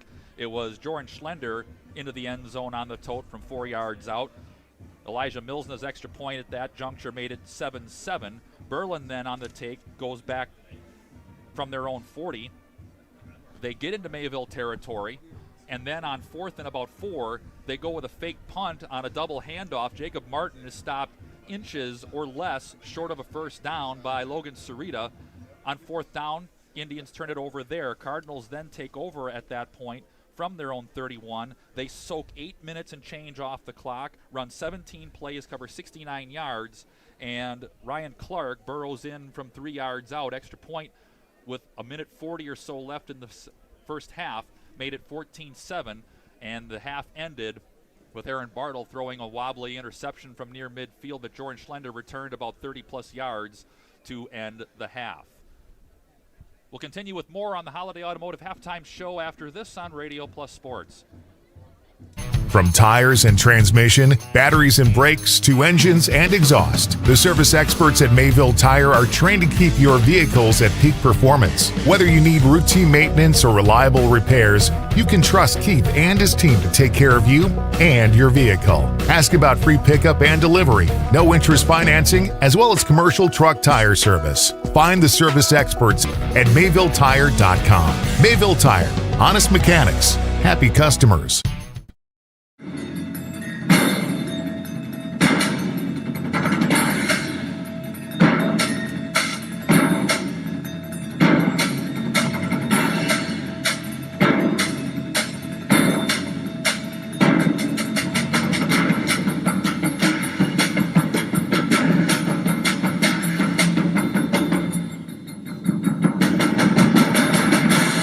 Keller, building trust since 1960. Halftime at Ray Dunn. Scott and Mike and the crew with you. Radio Plus Sports. 14-7, Mayville the lead. 2 drives, 2 long drives ending in the end zone. Berlin, first drive into the end zone, stopped on 4th down on a punt fake, and then their desperation drive after Mayville score with under 2 minutes left in the first half, ending near midfield with an interception. Mike Kurtz has the first half numbers. All right, Scott, for Berlin, they ran the ball 18 times for 43 yards. Jacob Martin leads the way, 7 carries for 22 yards. In the air, Aaron Bartle, 3 of 4 for 31 yards with a touchdown and an interception. 74 yards of total offense for Berlin in the first half on 6 first downs. For the Cardinals, 22 attempts, 116 yards on the ground. Ryan Clark, 2 of 2 for 17 yards. 133 yards of total offense for the Cardinals on 12 first downs. Sawyer Hardesty leads the way, 11 carries, 66 yards and a touchdown. And Schlender, 6 carries for 38 yards. So, Cardinals right now moving the ball on the ground and doing a nice job preventing Berlin's 2 leading rushers really to get loose and get off in that first half. A couple big plays by Berlin on their first drive through the air, but for the most part, Mayville a nice job defensively holding down what is a pretty potent Berlin offensive attack. A couple other scores we're keeping an eye on. The winner of this game tonight gets the winner of Winneconne and Appleton Xavier. Those are 2 common opponents from the Bay Conference. Winneconne was unbeaten conference champs in the Bay this year. Beat Xavier in the regular season 37-19. Last check we had there late first quarter was Wolves 7 and Xavier nothing. Up the road into the second quarter, Lemira playing host in a 2-7 game against Manitowoc Lutheran. That was 7-7 into the second quarter in Lemira. Also, I think that was at the half. You mentioned another Division 4 with La Crosse Aquinas and Lodi. That was 8-0 Aquinas. Near or at half is what you saw. Yeah, and I got someone out there looking for that Columbus-West Salem game. So there's some big games, especially in Division 4 in that other bracket, setting up for some big games next week. But you look at this one here, Scott, only 5 possessions, and this takes us back to that state championship game 2 years ago when Aquinas and Mayville kind of similar type of game, just ball control and burning a lot of time off the clock.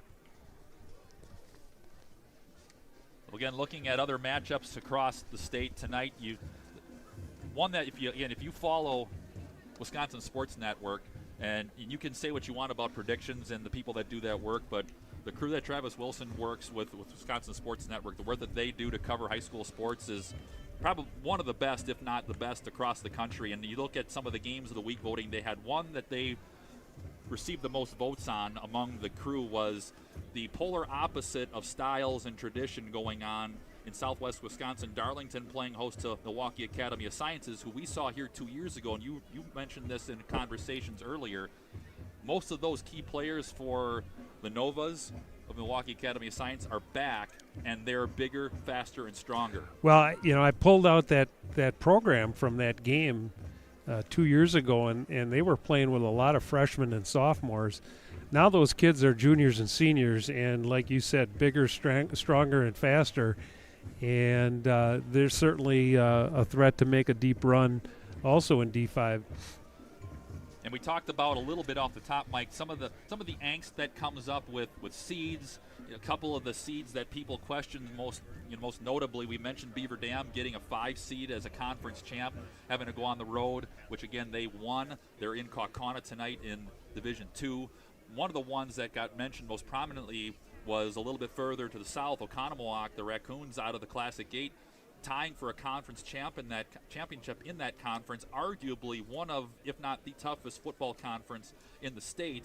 They get a 6, which forces them to go on the road against a solid Racine Case team who they lost to by a couple of scores on the road. And when you look at all the numbers all told, the percentages of road teams that won was not egregiously different this year compared to the last 5 years when computer seeding happened. The road team winning percentage is right around 20 to 21%. It didn't change this year despite some of those discrepancies that people saw. It's there are a couple teams that, but for the most part, I think as this playoff moves on from round to round, you can tell they get it right. It's these level 2 games get to be very competitive, and then once you get into level 3, you're really separating the teams that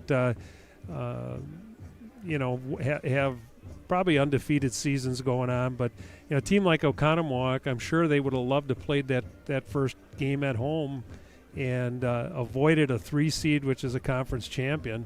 You get a top 1, 2, or 3 seed, and you're playing at home, and I think that's always important, especially for teams that are senior laden. They want to get that one more home game, and in Mayville's case here, they got 2 home games, and barring an upset, if Mayville would continue on to win, there's a possibility they could host next week. If Xavier would pull off the upset, but I just think for the most part they get it right, and as the playoff goes on, it weeds itself out, and the best teams usually end up at the level 3, level 4, and on to Madison.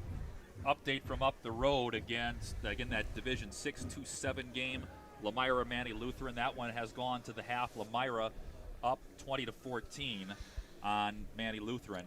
And again, you talk about the seed positions, Mike. There were a dozen teams that were seeded 6 or worse that did win games. And the only 1-8 upset that came was another team Mayville fans are familiar with from a few years ago, Belleville, who's dropped down a couple of divisions. They went and beat top seed Cambridge, who arguably has some of the best talent offensively in the state. They were unbeaten, and there weren't many teams who stayed within a couple of scores of them. Belleville shut them out 27-0, and that outcome, in essence, gifts 5 seed Marshall a home game tonight playing against Belleville. Yeah. You talk about Mayville last year. Look at Mayville last year, the 8th seed, and they go to WLA on the road and get the win against Winnebago Lutheran. But do have an update here from Columbus. They scored with 3 seconds left in the first half, and they lead now at halftime 14-7. So they've got a good game going on with West Salem. Second half, Mike, let's take a look at things as teams are Mayville's starting to get loose here. So again, it's been what we thought it was. As you said it, 5 total offensive drives between both teams. Mayville's going to get the ball to start the second half. They've not been stopped. They converted 2 fourth downs on their route to that second touchdown that broke the tie. Whoever's going to come out on top here after these last 24 minutes, what's it going to take? Well, I think you're going to see both these teams are well coached, so you're going to see adjustments by both teams. I think Mayville right now has done a better job at the point of attack on both sides of the football. You can see what Berlin can possess, though. They've got some big playability. This first drive, I think, going to be important here. A 2-score game, the way these teams possess the ball, could really be a factor. I mean, especially when you, like I said, Berlin only touched the ball 3 times in that first half. So, if Mayville can come down and score, get a 2-score lead, certainly it plays to their advantage. But again, I think Mayville's going to have to stop. I think the big play, continue what they're doing at the point of attack. And, if they can continue to run that running game with Hardesty, shortens the game, gives them a better opportunity. I think you're going to see Berlin maybe open it up a little bit. They've really struggled to get any kind of big play with their running game, but they certainly have that capability. We'll step aside and bring it to you here in the second half at Ray Dunn in Mayville. 14-7 Cardinals over the Indians. Back with the second half shortly after this on Radio Plus Sports. At Bernhardt Plumbing, true craftsmen are who we are. Providing customer satisfaction is what we do. For new construction or remodeling projects, we cover the full spectrum of plumbing design, installation, and code compliance. Bernhardt Plumbing does it right down to the smallest detail. Our experience with Bernhardt Plumbing has been absolutely fabulous. They are reliable, dependable, trustworthy, and professional. Since 1954, a legacy of service, quality, and customer satisfaction. Skyline Home Improvements, LLC is a proud sponsor for the Mayville Cardinals in today's playoff game. Celebrating 25 years, Cody and Dwayne are proud to be a 4-star certified CertainTeed single installer, offering up to a 50-year warranty on shingles and a 10-year warranty on workmanship. Whether it's a steel roof or rubber roof and shingles, make the right choice. Skyline Home Improvements, LLC. Free estimates, of course. Go Cardinals! From the football guys at Skyline Home Improvements. So what do you say? Let's get started on your home improvement.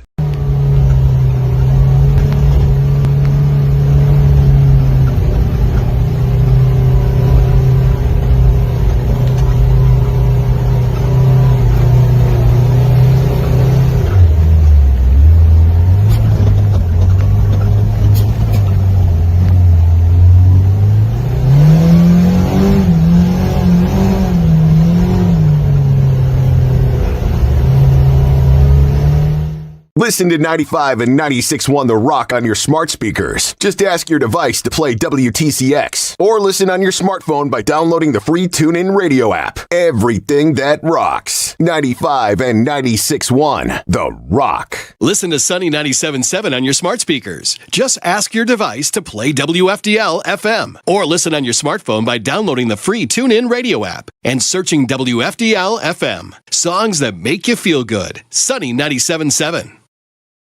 For over 120 years, Bristol Morgan Bank has served central Wisconsin communities. We're still here, not just as your financial partner, but as a community partner. Communities change over time. They grow, your business grows, your family priorities change. This is why, over the years, we've adapted to the needs of our customers, offering digital tools for convenience, scheduling in-person appointments where and when it works for you, designing products to impact your financial future, because that's what community banks do.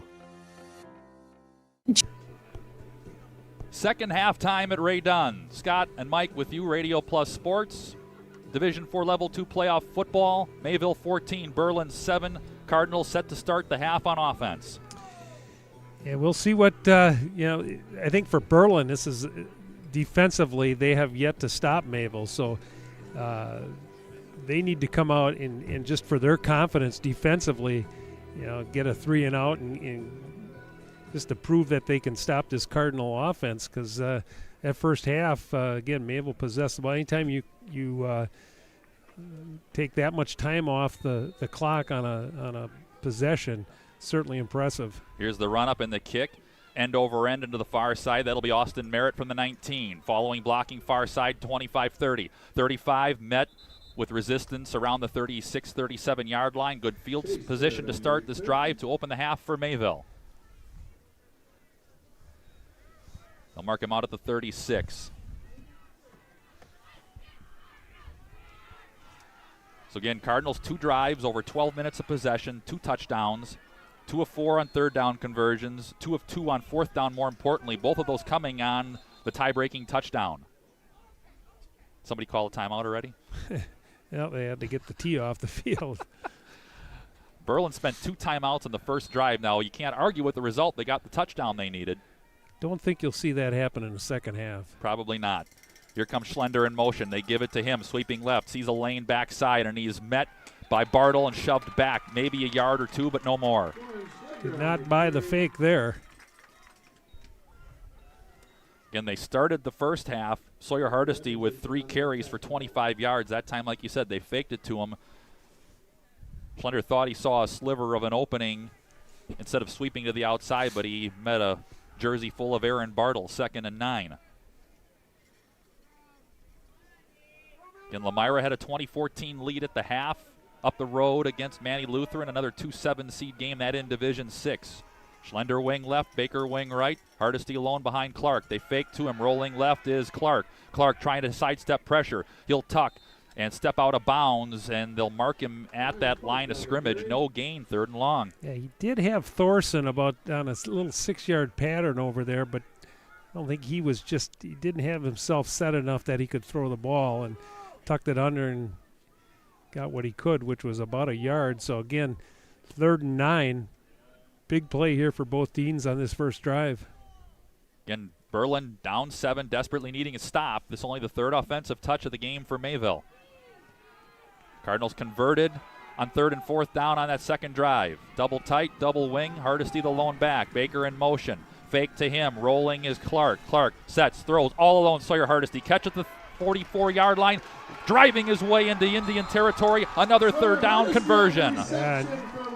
Yeah, we saw it right in front of us here. Hardesty ran just a nice little 8-9 yard pattern, and Clark rolled off through a nice ball to him, and then Hardesty in the open field just lowers the boom and picks up another 6-7 yards after the catch, and big pickup on 3rd down for the Cardinals. Call it 22 on 3rd and 9. A minute 20 off the clock, 3rd quarter. Cardinals trying to make it a 2-score game. There goes Seiler in motion. Handoff, Hardesty right through the heart. Carves it out inside the 40, near the 35-yard line, gain of about 5. So Hardesty, again, is a threat to catch it. Only had 7 catches on the season, but had 157 yards and a couple of touchdowns. So just dangerous enough that you got to respect him leaking out of the backfield. Well, that state championship team, he was the tight end. Or the team that played in 2 state championship games, he was their tight end. So, see, he's got good hands, and they used him effectively there. 2nd and 5. Baker in motion. He stops, and somebody moved. Cardinals were going to stand up and check out, but I think somebody jumped. Yep, and that's the call. It'll be -5. If there's been one small black eye, Cardinals have committed a few more penalties than we've seen the last 3 weeks. This is not normal. They play pretty clean football. Again, a few more penalties than I'm sure Coach Hilber would like. So that costs them 5 back to the 41 Indian territory. So it sets up instead of 2nd and 5, 2nd and 10. 9:40 and change left, 3rd quarter. Clock continues to move. First touch here offensively for Mayville to open the second half. Baker goes in motion. They fake it to him. Clark pass, screen, jump, intercepted. This is going to go the other way. Clark one man to try and chop him down. He does. Hayden Reddington jumps the screen and tilts the field. Well, you could see that right there. They set the screen out. If he was able to get a little off the ball over, it was set up because they had about seven guys in the backfield, but didn't get enough air underneath it. Wellington with a nice play. They go no huddle right up to the line here. So no huddle, 40-yard pick returned by Hayden Reddington. The offense quickly out, and the Indians now with 9.5 left in the 3rd. A chance to get in position to tie. Bartle turns, hands, Hess looking for room. Nothing developing. A scrum ensues, and he gets pushed back. It's a loss of a yard. Hess tackled by a block of Cardinals. Talk about a change in momentum.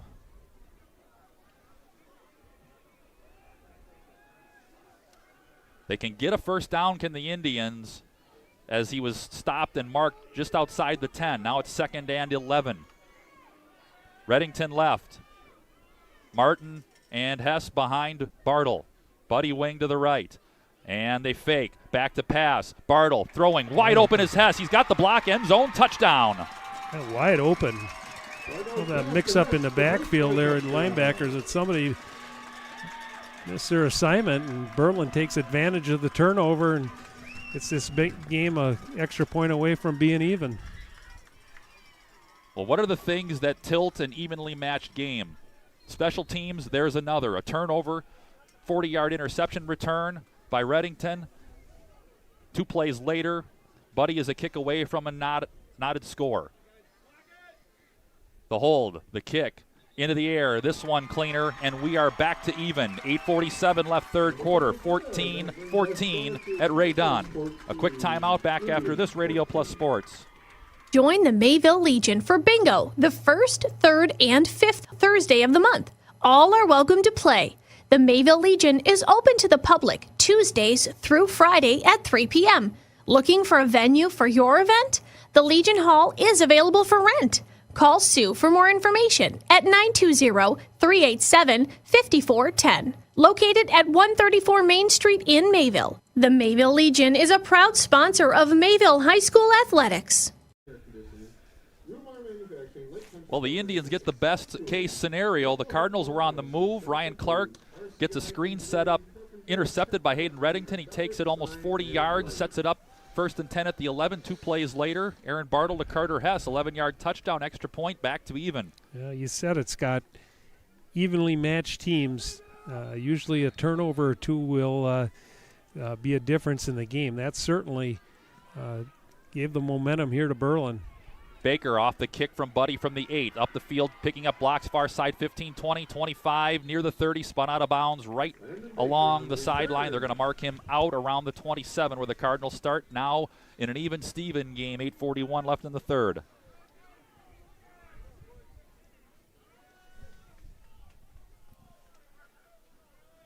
Most teams practice some version of that where you get like a quick defining or very quick momentum change, play change, possession change, how you react. Cardinals can't do anything about that anymore right now. They've been moving the football. Can they come back and answer? Or what kind of charge this puts in Berlin's step? Schlender in motion. And Clark follows Hardesty through the chute. Pretty good gain, a rip of near 10. They're going to spot him for a gain of 10. Move the sticks. He can make some plays with his feet. He did last week. He had 3 touchdowns, a lot on those keepers where he, that fake to Hardesty, everybody's thinking he's getting the ball, and Clark's got the ball 15 yards down the field. Brent Seiler in for Landon Baker, who gets a spell. We tick to 8:10 left, third quarter.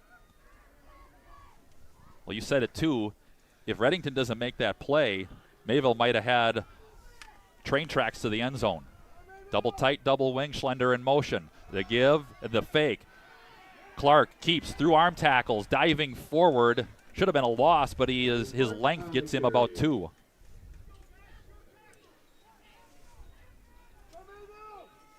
Well, Bartle is not a guy is not afraid to run, but his 18 attempts are pretty much primarily quarterback sneaks. He's got about 8 touchdowns carrying the ball, but only 21 yards officially on the season on those 18 carries, whereas Clark will run it. 7.5 left, third quarter. 2nd and 9, we'll call it. 38-yard line, Mayville territory after the turnover and touchdown by the Indians. Clark pulls it out, diving forward. See where they spot him down. They'll give him the 43. Sets up 3rd down and about 3. Call it 4 on the gain of 4. Cardinals converted a 3rd down. They converted 3rd and long on the last drive with a 22-yard pass to Sawyer Hardesty. This is one of these momentum 3rd downs here. Mayville able to move the sticks. They get some of that momentum back here. If Berlin gets a stop, they're going to get the ball back. Merritt wing left, Baker wing right. He goes in motion. They fake it to him. Oh. Actually, they gave it to Merritt. Merritt is squeezed. No gain, maybe a yard, no more. It's 4th down.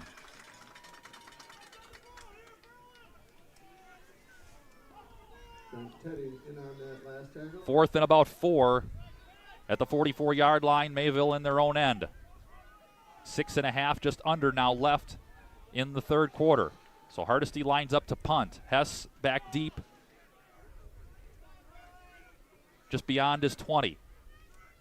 Hardesty averaging a little over 30 yards a kick. Snap is high. They will kick it away. A low wobbler to the far side, and it'll hurdle end over end and die along the sideline and finally trickle out of bounds around the 17-yard line. Wasn't pretty, but it was effective.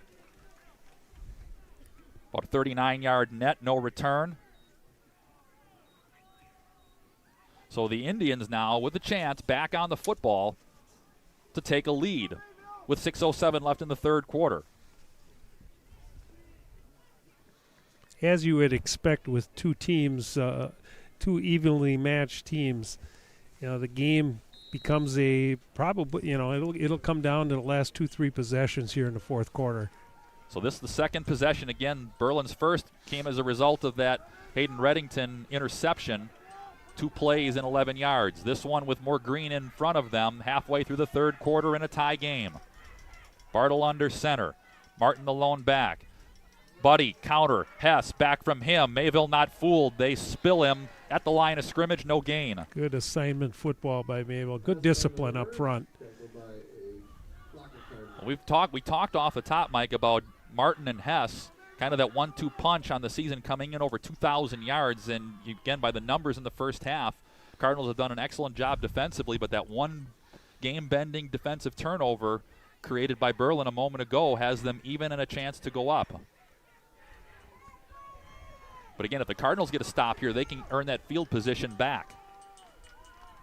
They flip Cale Bending left to right. Bartle out of the gun now, backs to either side. They bring Buddy in motion left to right. Bartle waiting, looking, wide open as Hess. He makes the catch at the 23-yard line. Stiff arm at the 31, hanging on for dear life is Thorson, but that's enough for Hess and a first down. Good design on that. They ran everybody to the right side and just leaked Hess out into the left all by himself, and he's able to pick up a first down. 17 yards from Bartle to Hess, and the Indians move the chains. We'll drip under 5 minutes remaining in the third. 14-14 game.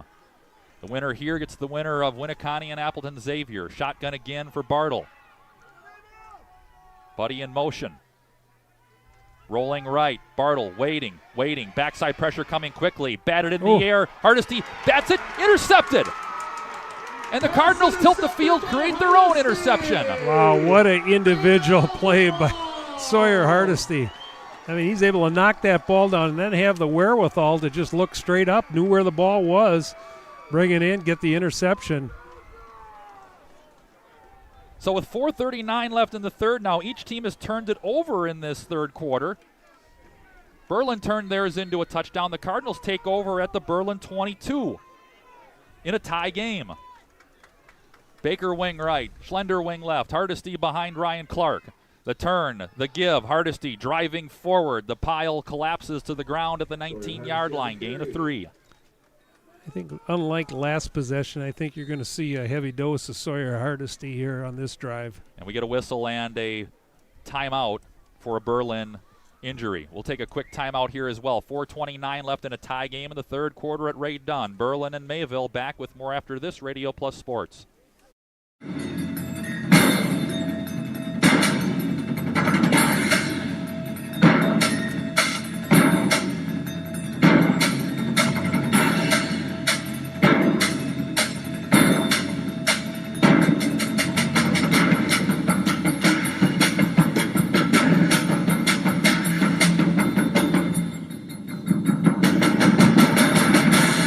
Keller, building trust since 1960. Get top dollar for your property.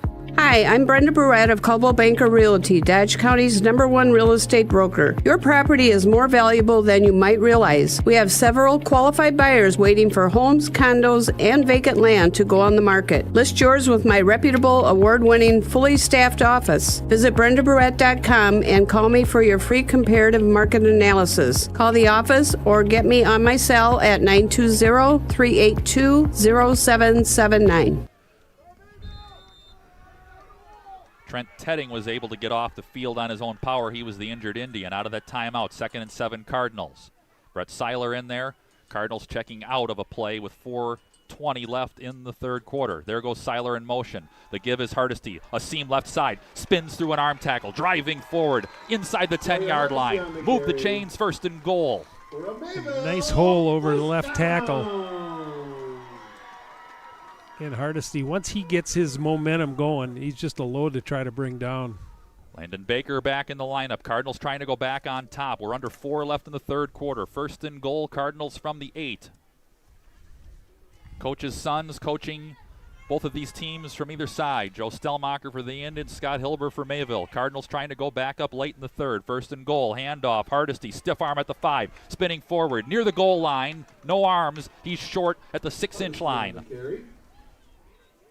Gain of 7, 2nd and goal. He uses that off arm, that stiff arm, very effectively. his strength, I mean, he's got strong lower body, his legs, and then also strong upper body, uses that left arm as a stiff arm. Tough to bring down. I seem to remember a guy named Nick Block also having a pretty good stiff arm in his repertoire. And some speed. Always helps. Trio in the backfield, Schlender, Seiler, Hardesty, second and goal from the 6-inch line. Give it to Hardesty. In. Walk in. Over. Touchdown. Cardinals up. Both teams taking advantage of the turnover. Berlin able to convert on the interception turnover, and Mayville turns the interception turnover by Hardesty into points also. Millsnet will try and make it a 7-point game. 2:59 remains in the third. Elijah Middlestat, or Emmett Middlestat, to put it down. There's the placement. Kick. It is up and good. Mayville extends the lead, 21-14 with the extra point on their interception return and touchdown. A quick timeout, back after this on Radio Plus Sports. When you're on the hunt for an old-fashioned meat market, look no further than Leroy Meats. The freshest cuts of beef, chicken, seafood, pork, along with handcrafted pizzas, award-winning sausages, and so much more. Be sure to check out the hot homemade midday meals served weekdays. Leroy Meats also provides venison and wild game processing, precise cuts, tasty seasonings, and satisfied customers. Boneless venison accepted during business hours at all 3 Leroy Meat locations, Horicon, Fox Lake, and Ripon. Find all delicious details at LeroyMeats.com. Ryan Clark throws an interception. Aaron Bartle throws an interception. Sawyer Hardesty bats it, picks it. 4 plays, 22 yards, and a minute 40 later, he ends up in the end zone. 21-14 Cardinals. Sarita's run up, low spinning kick. Carter Hess on the catch at the 21-yard line. Up the field, far side 30. 35 hits the wedge and hits Owen Stager. Forget about going any further. He stopped near the 40. Stager, Elvis, and friends. Line drives like that, really tough to get good coverage. Cardinals fortunate to keep them just around the 40-yard line. So field position for both teams has not really been a problem. But the one thing, again, the one difference in the game has been the Cardinal defense. Even though they bent a little bit on the first drive and have bent at times, they've consistently gotten Berlin off the field. Buddy to the left, Reddington to the right. Shotgun for Bartle. He's got Hess to his left, Martin wing to the left, tight on the line. They send Hess, actually that's Reddington out of the backfield. It's a Bartle keep. Rare to see that. He drives it forward to the 45, a gain of about 5. Again, Bartle came in 18 carries, 21 yards, 3 touchdowns. So again, he's a sneak guy basically only, so rarely do you see him just take it for a carry. Yeah, he's done the damage with his arm tonight. 2nd and 5, nose of the football at the 45. We're at 2:25 left, third quarter. Reddington wide left. Slot to the right. Jacob Martin alongside Bartle. He takes the snap, rolls left, waiting. That's Hess, actually winds up. He is hit as he throws. The ball hits the turf dead, and Owen Stager says, nice to meet you. Oof. That was Hess on a little bit of a wildcat. Big hit by Stager. Oof. Well, again, that's a familiar name. Of course, his brother Houston Stager played on those state championship teams in 21 and 22. Those guys that kind of plays with his hair on fire a little bit. I mean, he really gets after it. So that sets up 3rd down and 5. Well, again, we talked about it at the end of the first half. Hess has thrown some balls this season, and Bartle has caught some. And I think we're getting a Berlin timeout. That's the case. Berlin takes their first timeout. 2:05 left, third quarter. Coming back on the other side of this TO with a 3rd and 5 for the Indians when we return to Ray Dunn after this on Radio Plus Sports.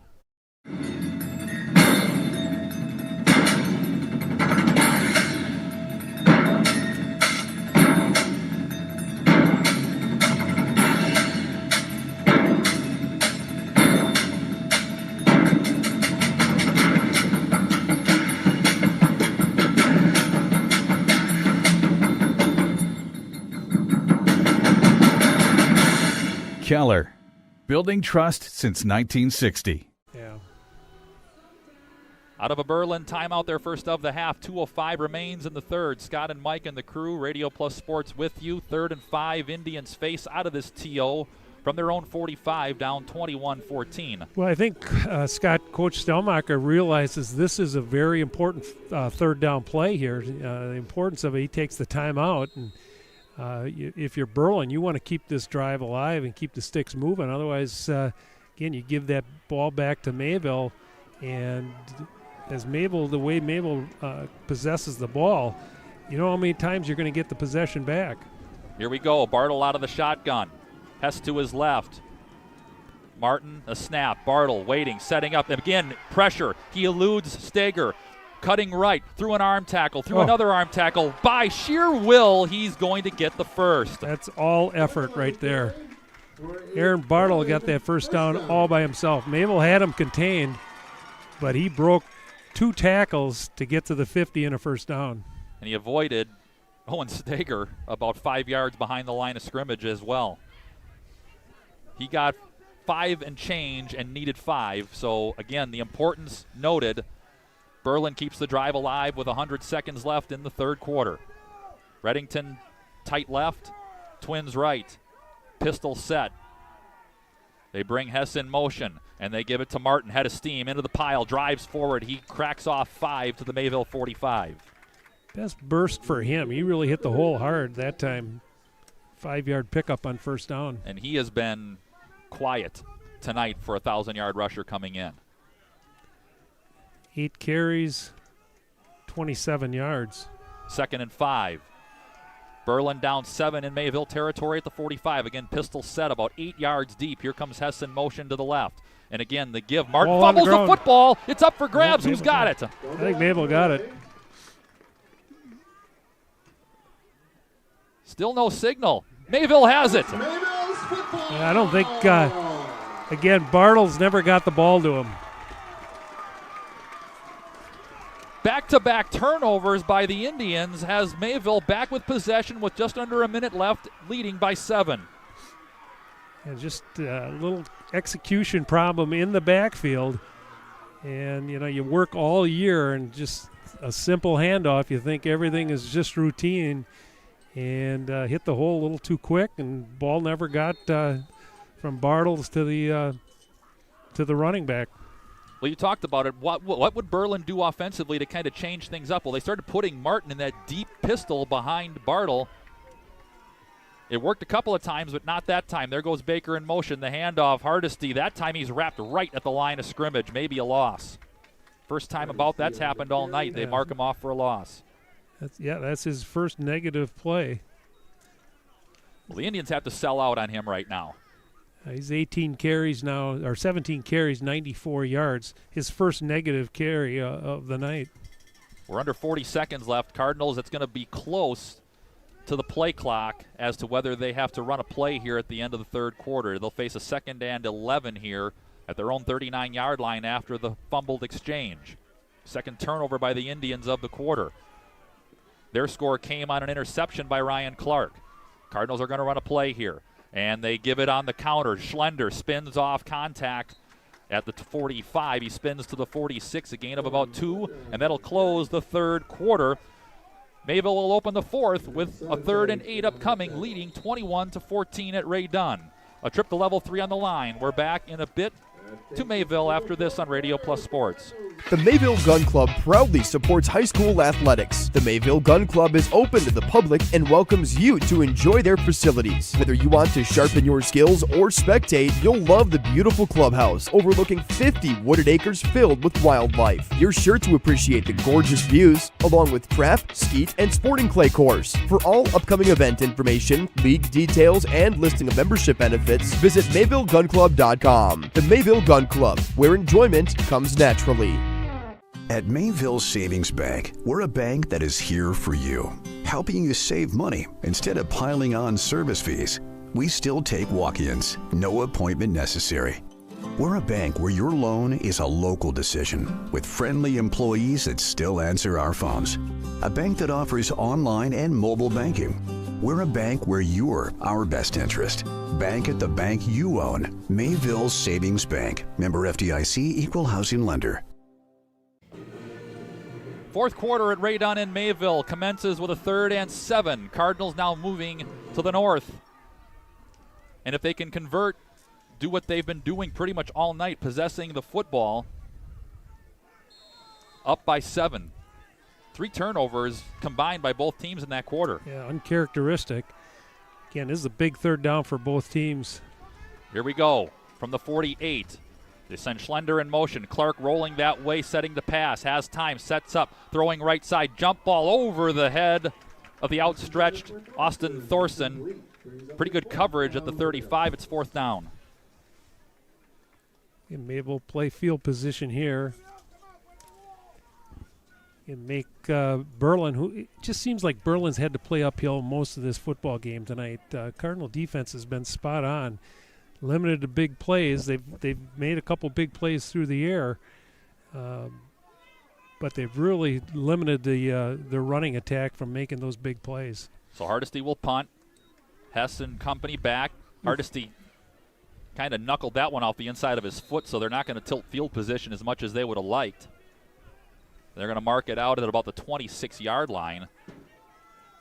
So about 26 yards. He'd probably like to have that punt back. Looked like he got that one off the inside of his foot. So 11 seconds into the 4th quarter. Berlin down 7, back with the football. They put it at the 26-yard line.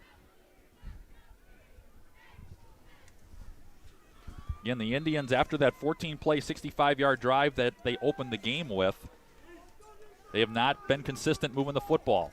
So the Indians stave off that fumble that Mayville fell on their last drive of the 3rd quarter.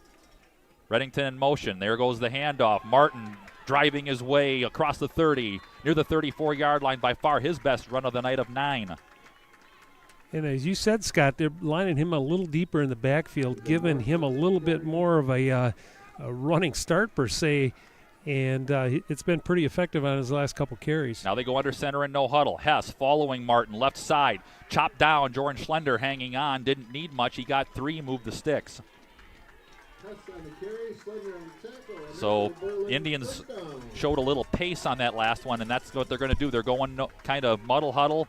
Bartle's getting a play quickly from the sideline with Stellmacher. Trio lines the backfield.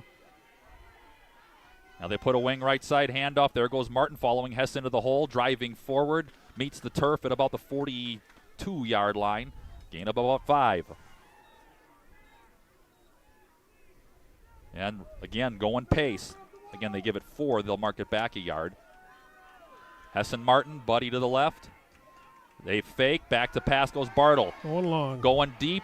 Leaping, jump ball. Hess makes the catch in front of Schlender. Breaks away from him. From the 25, the 20, through Provensberger. 15, 10, 5, touchdown. Wow, just 50-50 ball, and he's able to go get it. It broke a couple tackles.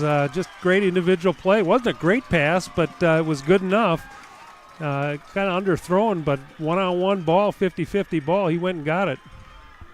Again, Hess has done well on the ground, but he's been one of the threats catching the ball, and he proved so there. Again, the coverage was not bad. Schlender was in position, couldn't quite knock it away, and then like you said, not only did he break away from Schlender, but he stiff-armed Provensberger to the turf, 58 yards, and we're a kick away from a tie again.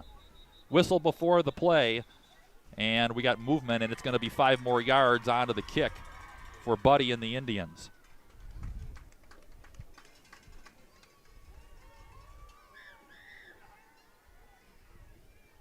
So the interception by Reddington at midfield, a 40-yard return, sets him up for a 2-play, 11-yard drive to tie the game at 14. This extra point gets a little bit more interesting, and now you're looking at a 25-yard extra point. So let's see what they have. Hess will put it down. Buddy will kick. Low snap. He gathers it. Kick is away. And he hooked it left. So that does play a role for now. 10:37 left in the 4th. Mayville maintains the lead. It's 21-20. Quick timeout. Back after this. Radio Plus Sports. You take steps to keep yourself in top performance. When was the last time you did the same for your home's air system? Annual maintenance from the experts at Surefire helps to extend the life of your system. Proper maintenance can be the difference in years for your home's air system and major savings in energy costs when it's running at its best. Keeping your home's air system at its best will help you stay at your best for what's really important. Trust your home with Surefire. Surefire, keeping what's important comfortable since 1947. It didn't take long. 4 plays, 74 yards, a little over a minute off the clock. Carter Hess, 58-yard touchdown catch from Aaron Bartle, but a penalty on procedure pushes the extra point try back. Buddy hooks it. Mayville leads still 21-20. Here's Buddy's run up and his kick. Punches a spinner on the ground. Pretty good hands at the 30-yard line. And picked up there and falling on it is Kevin Keller. He works his way to the 40. Pretty good hands. That was not an easy handle. It was not, and he's able to corral it and get to the 40. So Cardinals in business here, 40-yard line. Seems like both teams, that's pretty much where they've started their drives, at the 40s. And Cardinals need to shorten his game with one of their patented long drives. Again, Berlin had a little bit of momentum back, but that missed extra point, that just the little things, a little 5-yard penalty and then a low snap on the extra points, no good, and Mayville still has the lead. Here we go, first down. Clark leaves it with Hardesty. He drives the pile forward. And they mark him at about the 48-yard line, gain of 7. And that's where Mayville's effective. When they can get 6-7 yards on first down, and you got second and short, that's what this offense is designed to do.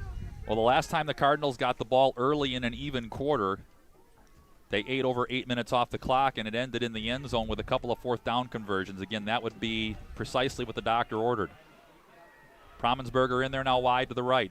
Schlender wing left. He goes in short motion. And the give is Hardesty off of tackling opportunities into Berlin territory, inside the 45, near the 41. A gain of another 7, move the sticks. And just able to shed 2 tacklers. He came up, didn't wrap up. You don't wrap up on a running back like that, he's going to make you pay. Just over 100 yards he probably is at this point. He was near 100 on the previous drive. Again, he's had an impact defensively as well, had an interception that set up Mayville to go up for their 3rd touchdown. Yeah, 19 carries, 114 yards. 1st and 10 Cardinals at the Berlin 41, up a point. We tick near 9-10 left. Thorson wide right. The handoff, Clark to Hardesty, driving forward. 3 white shirts in the vicinity, but he falls forward with them all on his back to the 37-yard line, gain of 4. We'll dip under 9 left in the 4th. Berlin turned it over twice in the 3rd. Mayville turned one of them into a touchdown. Cardinals turned it over once. That set up Berlin's 2nd touchdown. And the give, Clark pulls it out. He's got it into the secondary, drives forward, refusing to go down, dragging Indians inside the 25 near the 22-yard line, gain of 15. Yeah, that's such an effective play. When you pound Hardesty play after play after play, and then Clark does a nice job just reading the defense, tucks it under, and keeps the sticks moving. Football at the 22-yard line in Indian territory. 21-20, Mayville the lead on the move. We'll get near 8 minutes on this snap. Thorson wide right. Baker wing right, Schlender wing left. Clark hands under center.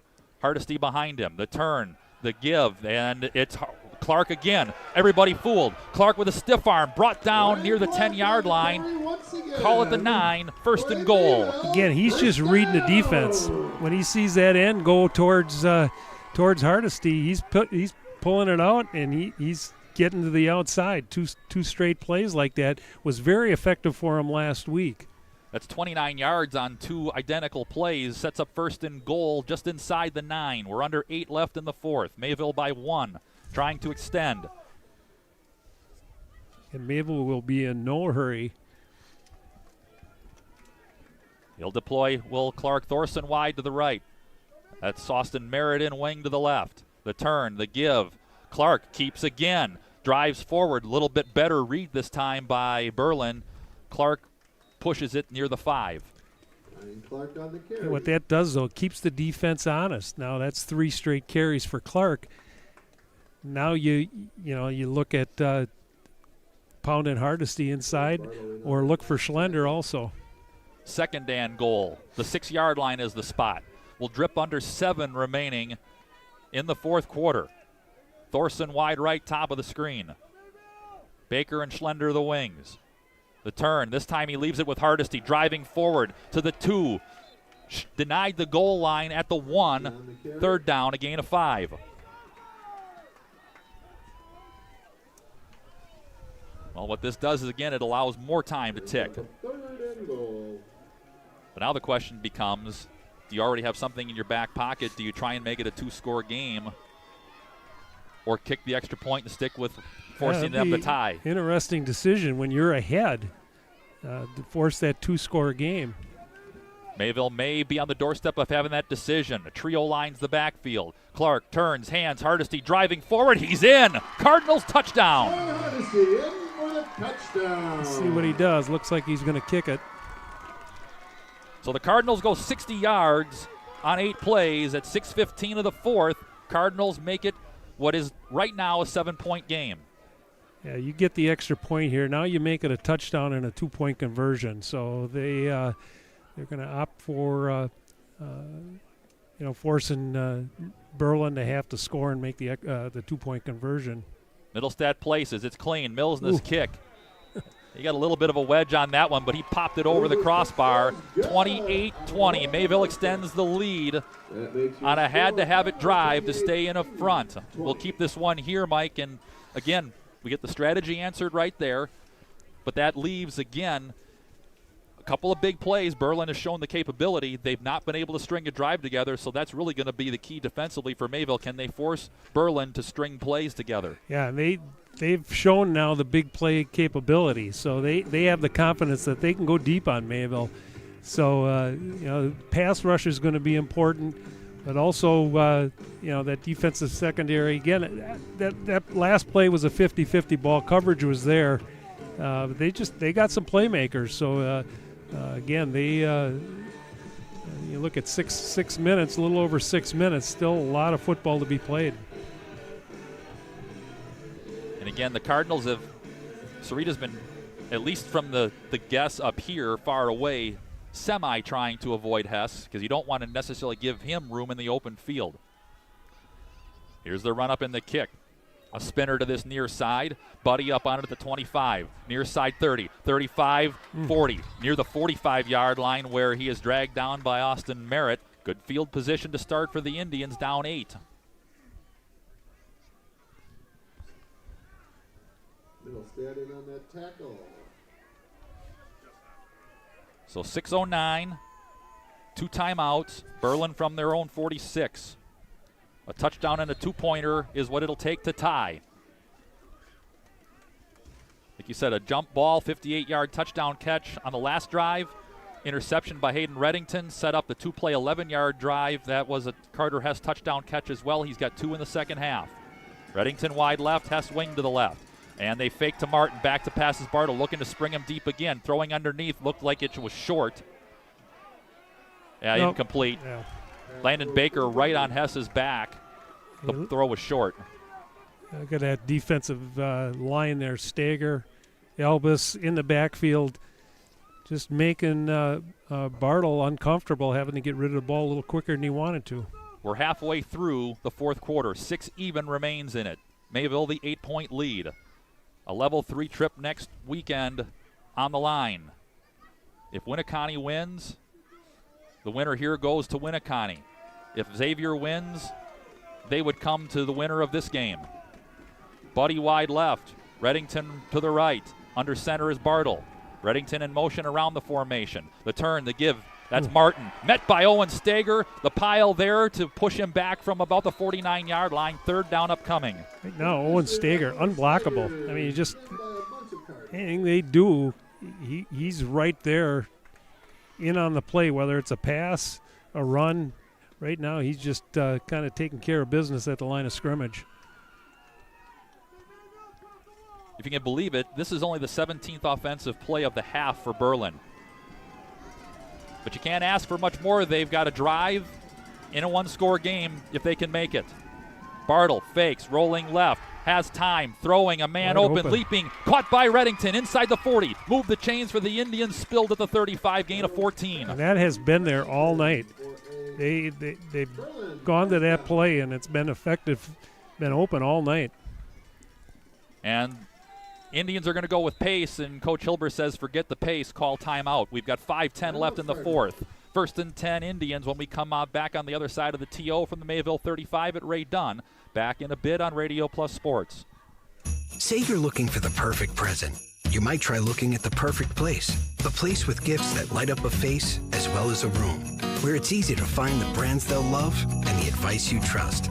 That place is your local Ace. Around the block, what you need in stock. With service so good it's guaranteed. This holiday season, shop Mayville Ace Hardware and get the perfect gift for everyone on your list. At Mayville Ace Hardware, we help make your holiday gifts memorable. Ace is the place with the helpful hardware, folks. End of third, 22-0 through the fourth. Just over 5 left in the fourth at Ray Dunn. Scott, Mike, and the crew with you, Radio Plus Sports. 28-20, Mayville the lead. Berlin on the move, 1st and 10, their own 35. Couple other scores you got, Mike. Columbus up 21-13 in the fourth quarter, and Aquinas up over Lodi 22-0. Here we go, 1st and 10, Indians. Down 8. They need the touchdown and two-pointer to tie. Bartle sends motion. They pitch to Martin, sweeping left, through an arm tackle in the backfield. A trio in red there to finish the deed. Shy of the 30, give them the 33, a short gain of 2. Kind of get the feeling for Berlin, this is their drive. And now we tick under 5 minutes. Well, again, the possessions have been minimal. And this will be the 20th offensive play only, and the Indians, this is their 5th possession.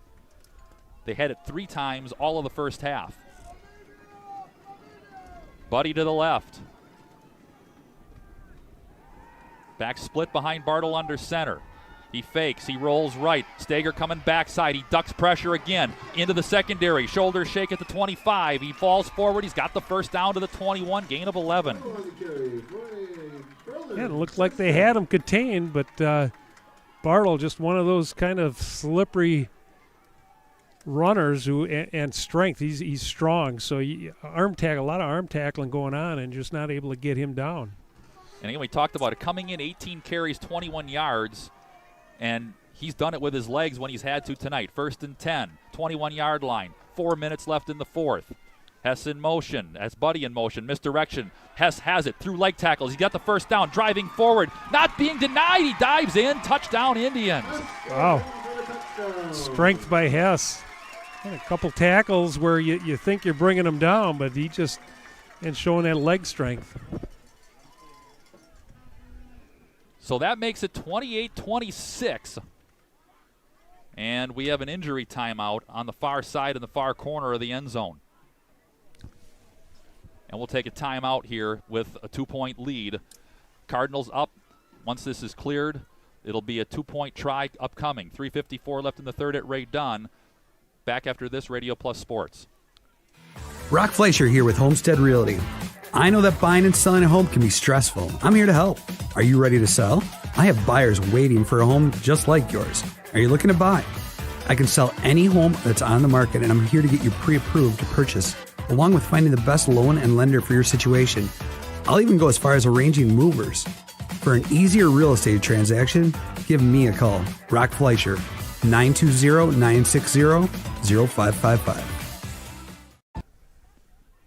Owen Stager was the injured Cardinal, and he loped off the field without a problem, but he'll have to be out for at least a play, which is going to be the 2-point try by the Indians upcoming to try and tie the game at 28, 3:54 left in the fourth. See what Berlin has up their sleeve here for a 2-point conversion. Good answer, though, by Berlin. I'll tell you, that's a championship-type answer. And we're going to get a timeout. Berlin spends their second. So this, again, it doesn't end the game if they don't get it. But, again, that's 2 timeouts they've spent. So they're setting this up as this is what's going to give them the chance to ultimately get the ball back and get the lead. Yeah. Mayville with 2 timeouts. Again, just under 4 minutes. So Mayville more of a ball possession type of offense, but still plenty of time that they can move down the field and get points. Well, this has been big play Indians here in the second half. Cardinals opened the second half with possession. Ryan Clark, after a couple of first downs, threw an interception to Hayden Reddington and returned it nearly 40 yards to the 11-yard line. 2 plays later, Carter Hess caught the first of his couple of touchdown receptions of the game. They tied it there. Cardinals went back down, got the lead going into the fourth quarter, but then it's been big plays. 2 turnovers by the Indians in the third quarter, 1 by Mayville. Sawyer Hardesty had an interception in the third quarter that the Cardinals turned into a touchdown. And then Carter Hess again wins a jump ball, 58-yard touchdown reception. They missed the extra point because of a penalty called on procedure, which is how we stand here with the 2-point needed to tie the game. Here we go, 3:54 left. Under center is Bartle. Martin and Sonnentag in the backfield behind him. 2-point try, Hess to the left. Reddington goes in motion. They roll right, waiting, pressure up the field, backside throw, knocked away. It's taken by Austin Merritt, no good. Cardinals maintain the lead. And they ran that play earlier where they got everything going to the right, and they sneak Hess off to the left side there, but Merritt had nothing to, he wasn't buying it, and he was right there in great position. Fool me once, shame on you, fool me twice. Merritt not fooled a second time, and he makes the play at the most opportune time. So we've got 3:54 left. Cardinals by 2, getting the football back. But now, if you're on the other side, how extreme do you go? Do you try and onside it? Well, I don't think they want to give Mayville a short field here. So I got to believe you get this deep into the season, you got to put your trust in your defense to get a 3-and-out and get the ball back to that offense. But again, the key you mentioned, Berlin with only 1 timeout, so the Cardinals are not going to be fast about operating on offense. But they've shown that they did the fake punt, so who knows here? Cardinals have punted twice in this half. They were held on a 3-and-out late in the third quarter, overlapping into the fourth quarter. Then the Cardinals answered after Berlin got what was set up for the tying touchdown when they missed the extra point, that being the Indians. They went right back down the field, 8 plays, 60 yards. This one's going on the ground, Scott. And they line up. And they try and onside it, and basically it's a swing and a miss. They tried the misdirection fake. The Cardinals fall on it at the 45. There was no way Berlin could recover because it didn't go 10 yards. That's a swing and a miss. That's pretty much what it was. He tried with 2 kickers. The original kicker did the fake, and then the second kicker comes up, but he whiffed on it, lifted the head up, and was going to try to recover it before he kicked it. That was Blake Metoxen along with Hayden Reddington. The ball didn't go 10 yards. Cardinals fall on it, and they take over at the Indian 45-yard line, up to 3:54 left in the game. But again, there's enough time, but they need a 3-and-out. If the Cardinals can get a first down here. A couple first downs and make them have to burn that final timeout. The question will be when they burn it. Schlender wing left, Baker wing right, Hardesty behind Clark. Clark turns, gives Hardesty, big hole left side, flag comes in. Hardesty with a stiff arm at the 25, refusing to go down. Finally dropped by a quartet of White inside the 15, but this one might be coming back. Going to be a hold. Yep.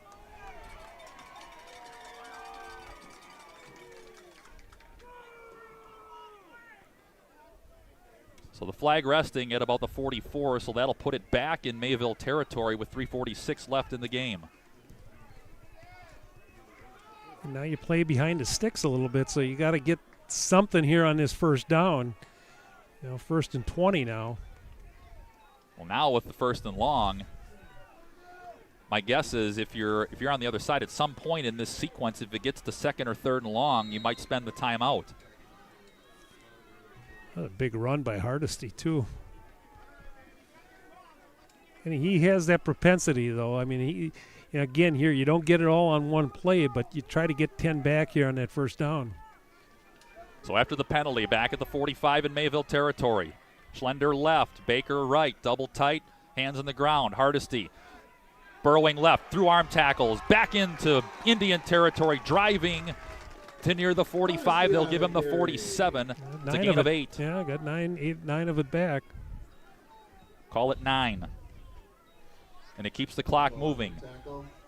Indians do not spend that final timeout. Will creep under 3.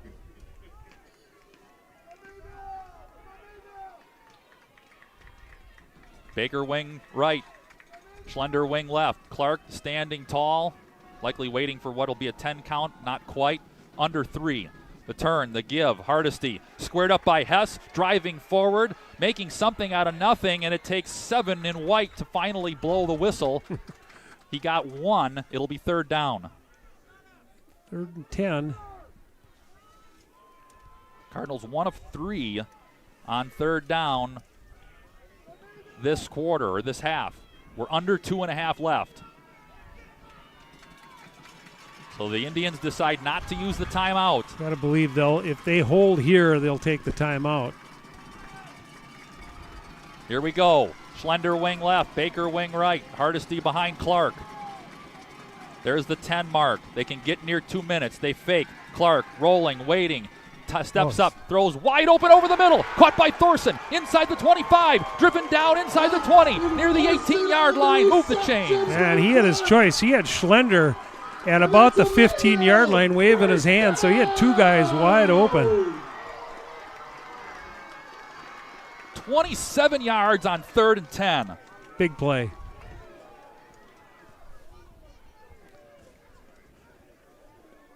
Now we're under 2. And that one timeout might not be enough to get them the ball back. It'll make it closer. It'll mean the Mayville cannot kneel on it. They'll have to run at least a play likely. Austin Thorson finds himself open. Clark got enough time rolling right. Tell you, though, like I said, Schlender was standing about the 15-yard line waving his hands, so he had multiple choice on that one. And we get a whistle and a timeout. 1:23 left in the 4th. Mayville by 2, deep in Berlin territory. A quick TO back to Ray Dunn after this. Radio Plus Sports. Connect with the road. Love what you drive and where you get it. Shop the SUV season sales event at Holiday and get our low simplified price, more for your trade, and score enticing offers like 0% financing plus generous bonus cash up to $3,250 on the spacious, nimble Mazda CX-70 while you enjoy our exceptional guest care. Put your trust in the award-winning team at Holiday. Find yours and drive it home today from Holiday Mazda, Fond du Lac. It's worth the trip. In a Mayville timeout, each team with 1 left. We've got 1:23 left in the 4th. Mayville 28, Berlin 26. A 1st and 10 for the Cardinals at about the 18. Well, you look at big plays, Scott, and certainly that 3rd down play going to go down as probably the play of the game here. It's been a lot of plays of the game. It's been well played by both teams. As we talked during the break here, a little bit sloppy here in the second half, but these are 2 good football teams. 1st and 10 after that 27-yard catch by Thorson. Clark hands under center. He turns, he hands. That's Hardesty driving off left tackle, spinning forward near the 10-yard line, a gain of about 7. Yeah, 1 more 1st down will do it. Indians are going to let the clock tick. They've only got 1 timeout left. Cardinals can milk this thing to around 35 before they snap it. They lead by 2. Yeah, Berlin will have to burn that timeout after this play. 2nd and about 3. After a 5-possession total first half exchange with the Cardinals leading, there's Clark. He turns, he gives. Hardesty drives it forward, spinning, refusing to go down. He's denied the 5, but that spot should be enough. It is. Hardesty got 5. And that's under 40 seconds. And that's just about going to do it. The Indians will call their last timeout. We'll keep it here, Mike. And again, what you're used to seeing, what we expected, we saw in the first half. Again, yes, some penalties, some turnovers in the second half. But again, that's That's teams competing. That's knowing that their season's over if they don't get it done. Carter Hess, Aaron Bartle had huge second halves, big plays that made it happen, that put them in position to tie, and the Cardinals making it happen here with the lead late. Well, you just look at the 2 interceptions. The Berlin interception, that was a great individual play. And then Hardesty on his interception, he gets a deflection and then gets the interception. So it's been, there's been some mistakes here in the second half, but I attribute it to just great athletes making great plays. So the Cardinals will get to kneel on it after Hardesty clicked off the first down. Under 40 seconds left. The snap, the knee. Best play in football. And the Cardinals will live to see another week. We'll try and find out where it will be before we leave the air. If Winneconne comes out with a win, the Cardinals will continue the ECFC Lakes Division Reunion Tour in Winneconne. If Xavier wins, Appleton Xavier would come here. And the clock will tick, and it'll be elementary. And the Cardinals survive at home.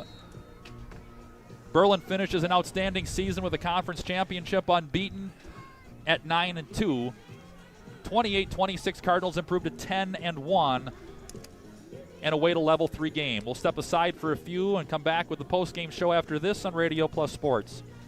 From tires and transmission, batteries and brakes, to engines and exhaust, the service experts at Mayville Tire are trained to keep your vehicles at peak performance. Whether you need routine maintenance or reliable repairs, you can trust Keith and his team to take care of you and your vehicle. Ask about free pickup and delivery, no interest financing, as well as commercial truck tire service. Find the service experts at MayvilleTire.com. Mayville Tire, honest mechanics, happy customers. Looking for a change? A new career that checks all of the boxes? Excellent benefits? A great team culture? And plenty of room to grow? Metalcraft of Mayville is looking for candidates like you to fill openings in Mayville, West Bend, and Beaver Dam. Metalcraft truly believes employees make the difference, offering paid training, top wages, and a regularly sanitized, safe workplace. Apply today at mtlcraft.com. Metalcraft of Mayville. Overthinking. Busch Light presents Gobble Fest 25. 3 bands, 1 night. Wednesday, November 27th. That 90s band opens for Boogie and the Yo-Yos, and we cap the night with this area's very own The Astronomers. Save $5 when you buy Gobble Fest tickets in advance. Gobble Fest, the night before Thanksgiving, inside the Fond du Lac Fairgrounds Rec Center.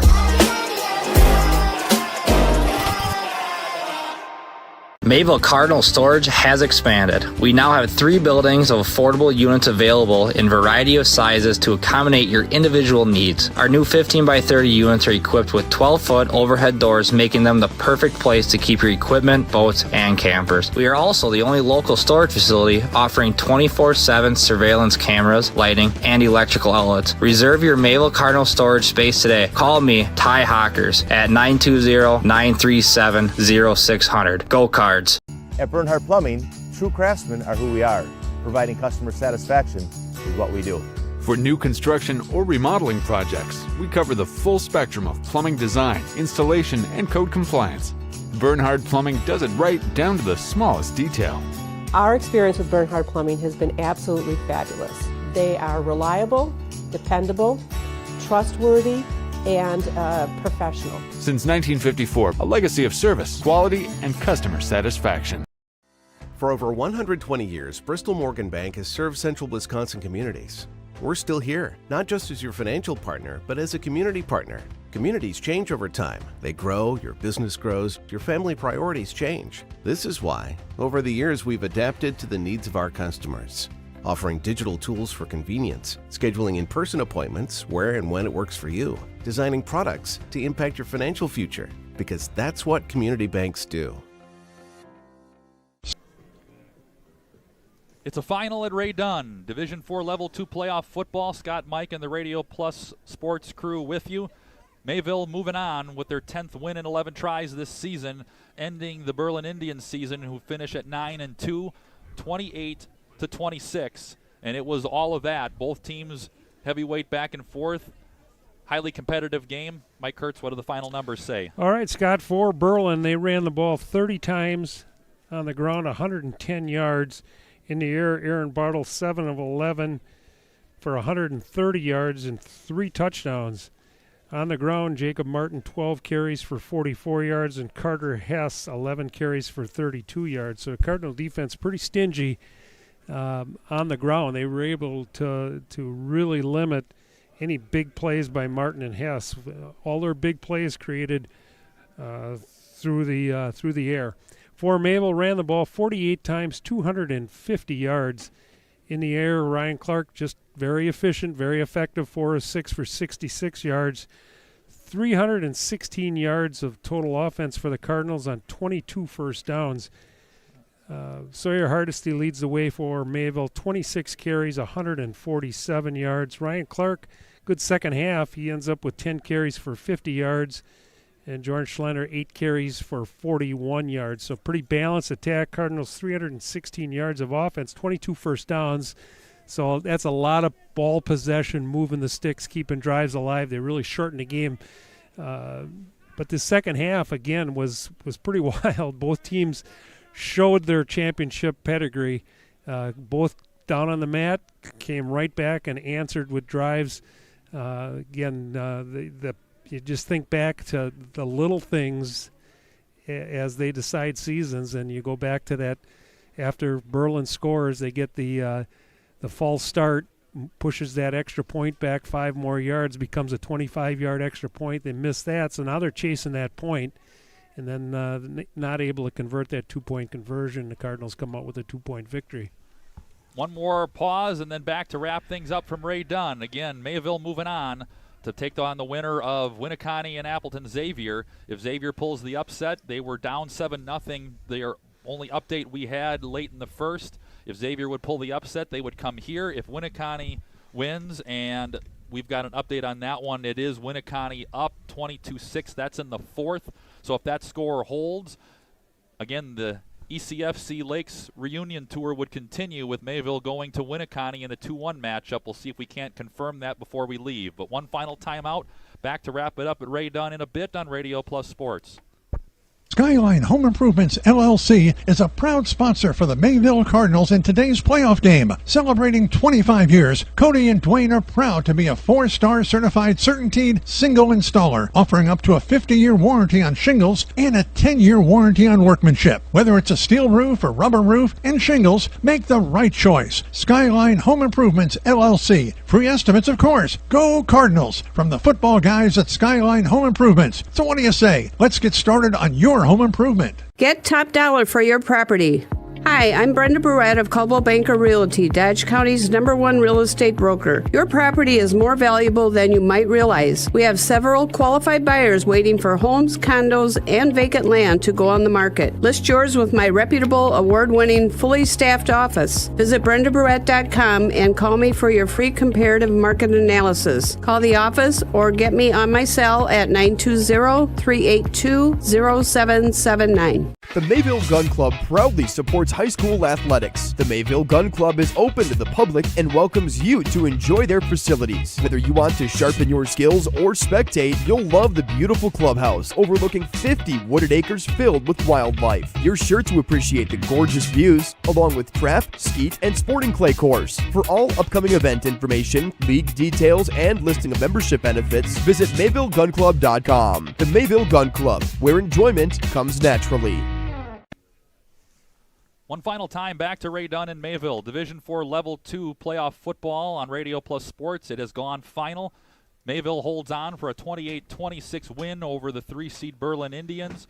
Berlin's season ends at 9-2, but they had an unbeaten South Central Conference championship, their first in the league this season, so an outstanding season for them. Mayville keeps the train moving. They get back to Level 3 for the third time in the last 4 years. And it's going to likely be in Winneconne. Last check we had a moment ago was in the fourth quarter with the Wolves over Xavier 22-6. But Mike, again, 5 possessions total in the first half led to Mayville leading 14-7. Cardinals had 2 possessions that went into the end zone. Cardinals had an interception with Jordan Schlender of Bartle on the last play of the first half.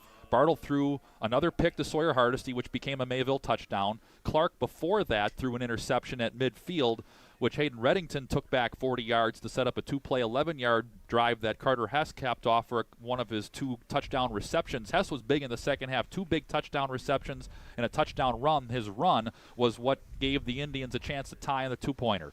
Yeah, he was certainly their big players made big plays, and again, it's just a couple little things and mistakes. We forget sometimes these are 15, 16, 17-year-old kids, and things are going to happen out on the field, especially when you're playing at a level like this. These are 2 championship level football teams, and they brought out the best in each other. And Mayville able to get those stops, that 2-point conversion stop, and get the first down when they needed to on that last drive to keep the clock moving. And hard-fought win. Again, this is one of those you see in playoff football. I mean, the competition gets better week in and week out, and it'll get tougher next week. And again, it looks as though it'll be in Winneconne. The Wolves, the top seed, had a fourth-quarter lead at 22-6 over Appleton Xavier. That is a Bay Conference rematch from the regular season between those 2 teams, a game that Winneconne won by 18. That'll wrap things up for us tonight. So that means across Radio Plus Sports, you'll have this game next Friday at Winneconne. Lemira had a second-half lead going into the second half, at least up the road in Division 6 in their 2-7 matchup with Manitowoc. Lutheran, if they stay alive, we'll follow that one as well. WLA was on the road as a 7 seed taking on Lake Country Lutheran. For the crew bringing you sights and sounds here from Ray Dunn in Mayville tonight, Mike Kurtz at my side, Scott and I saying so long from Ray Dunn. Back with you next week for Level 3 playoff game between Mayville and, again, what seems to be likely the Winneconne Wolves. You've been watching high school football on Radio Plus Sports.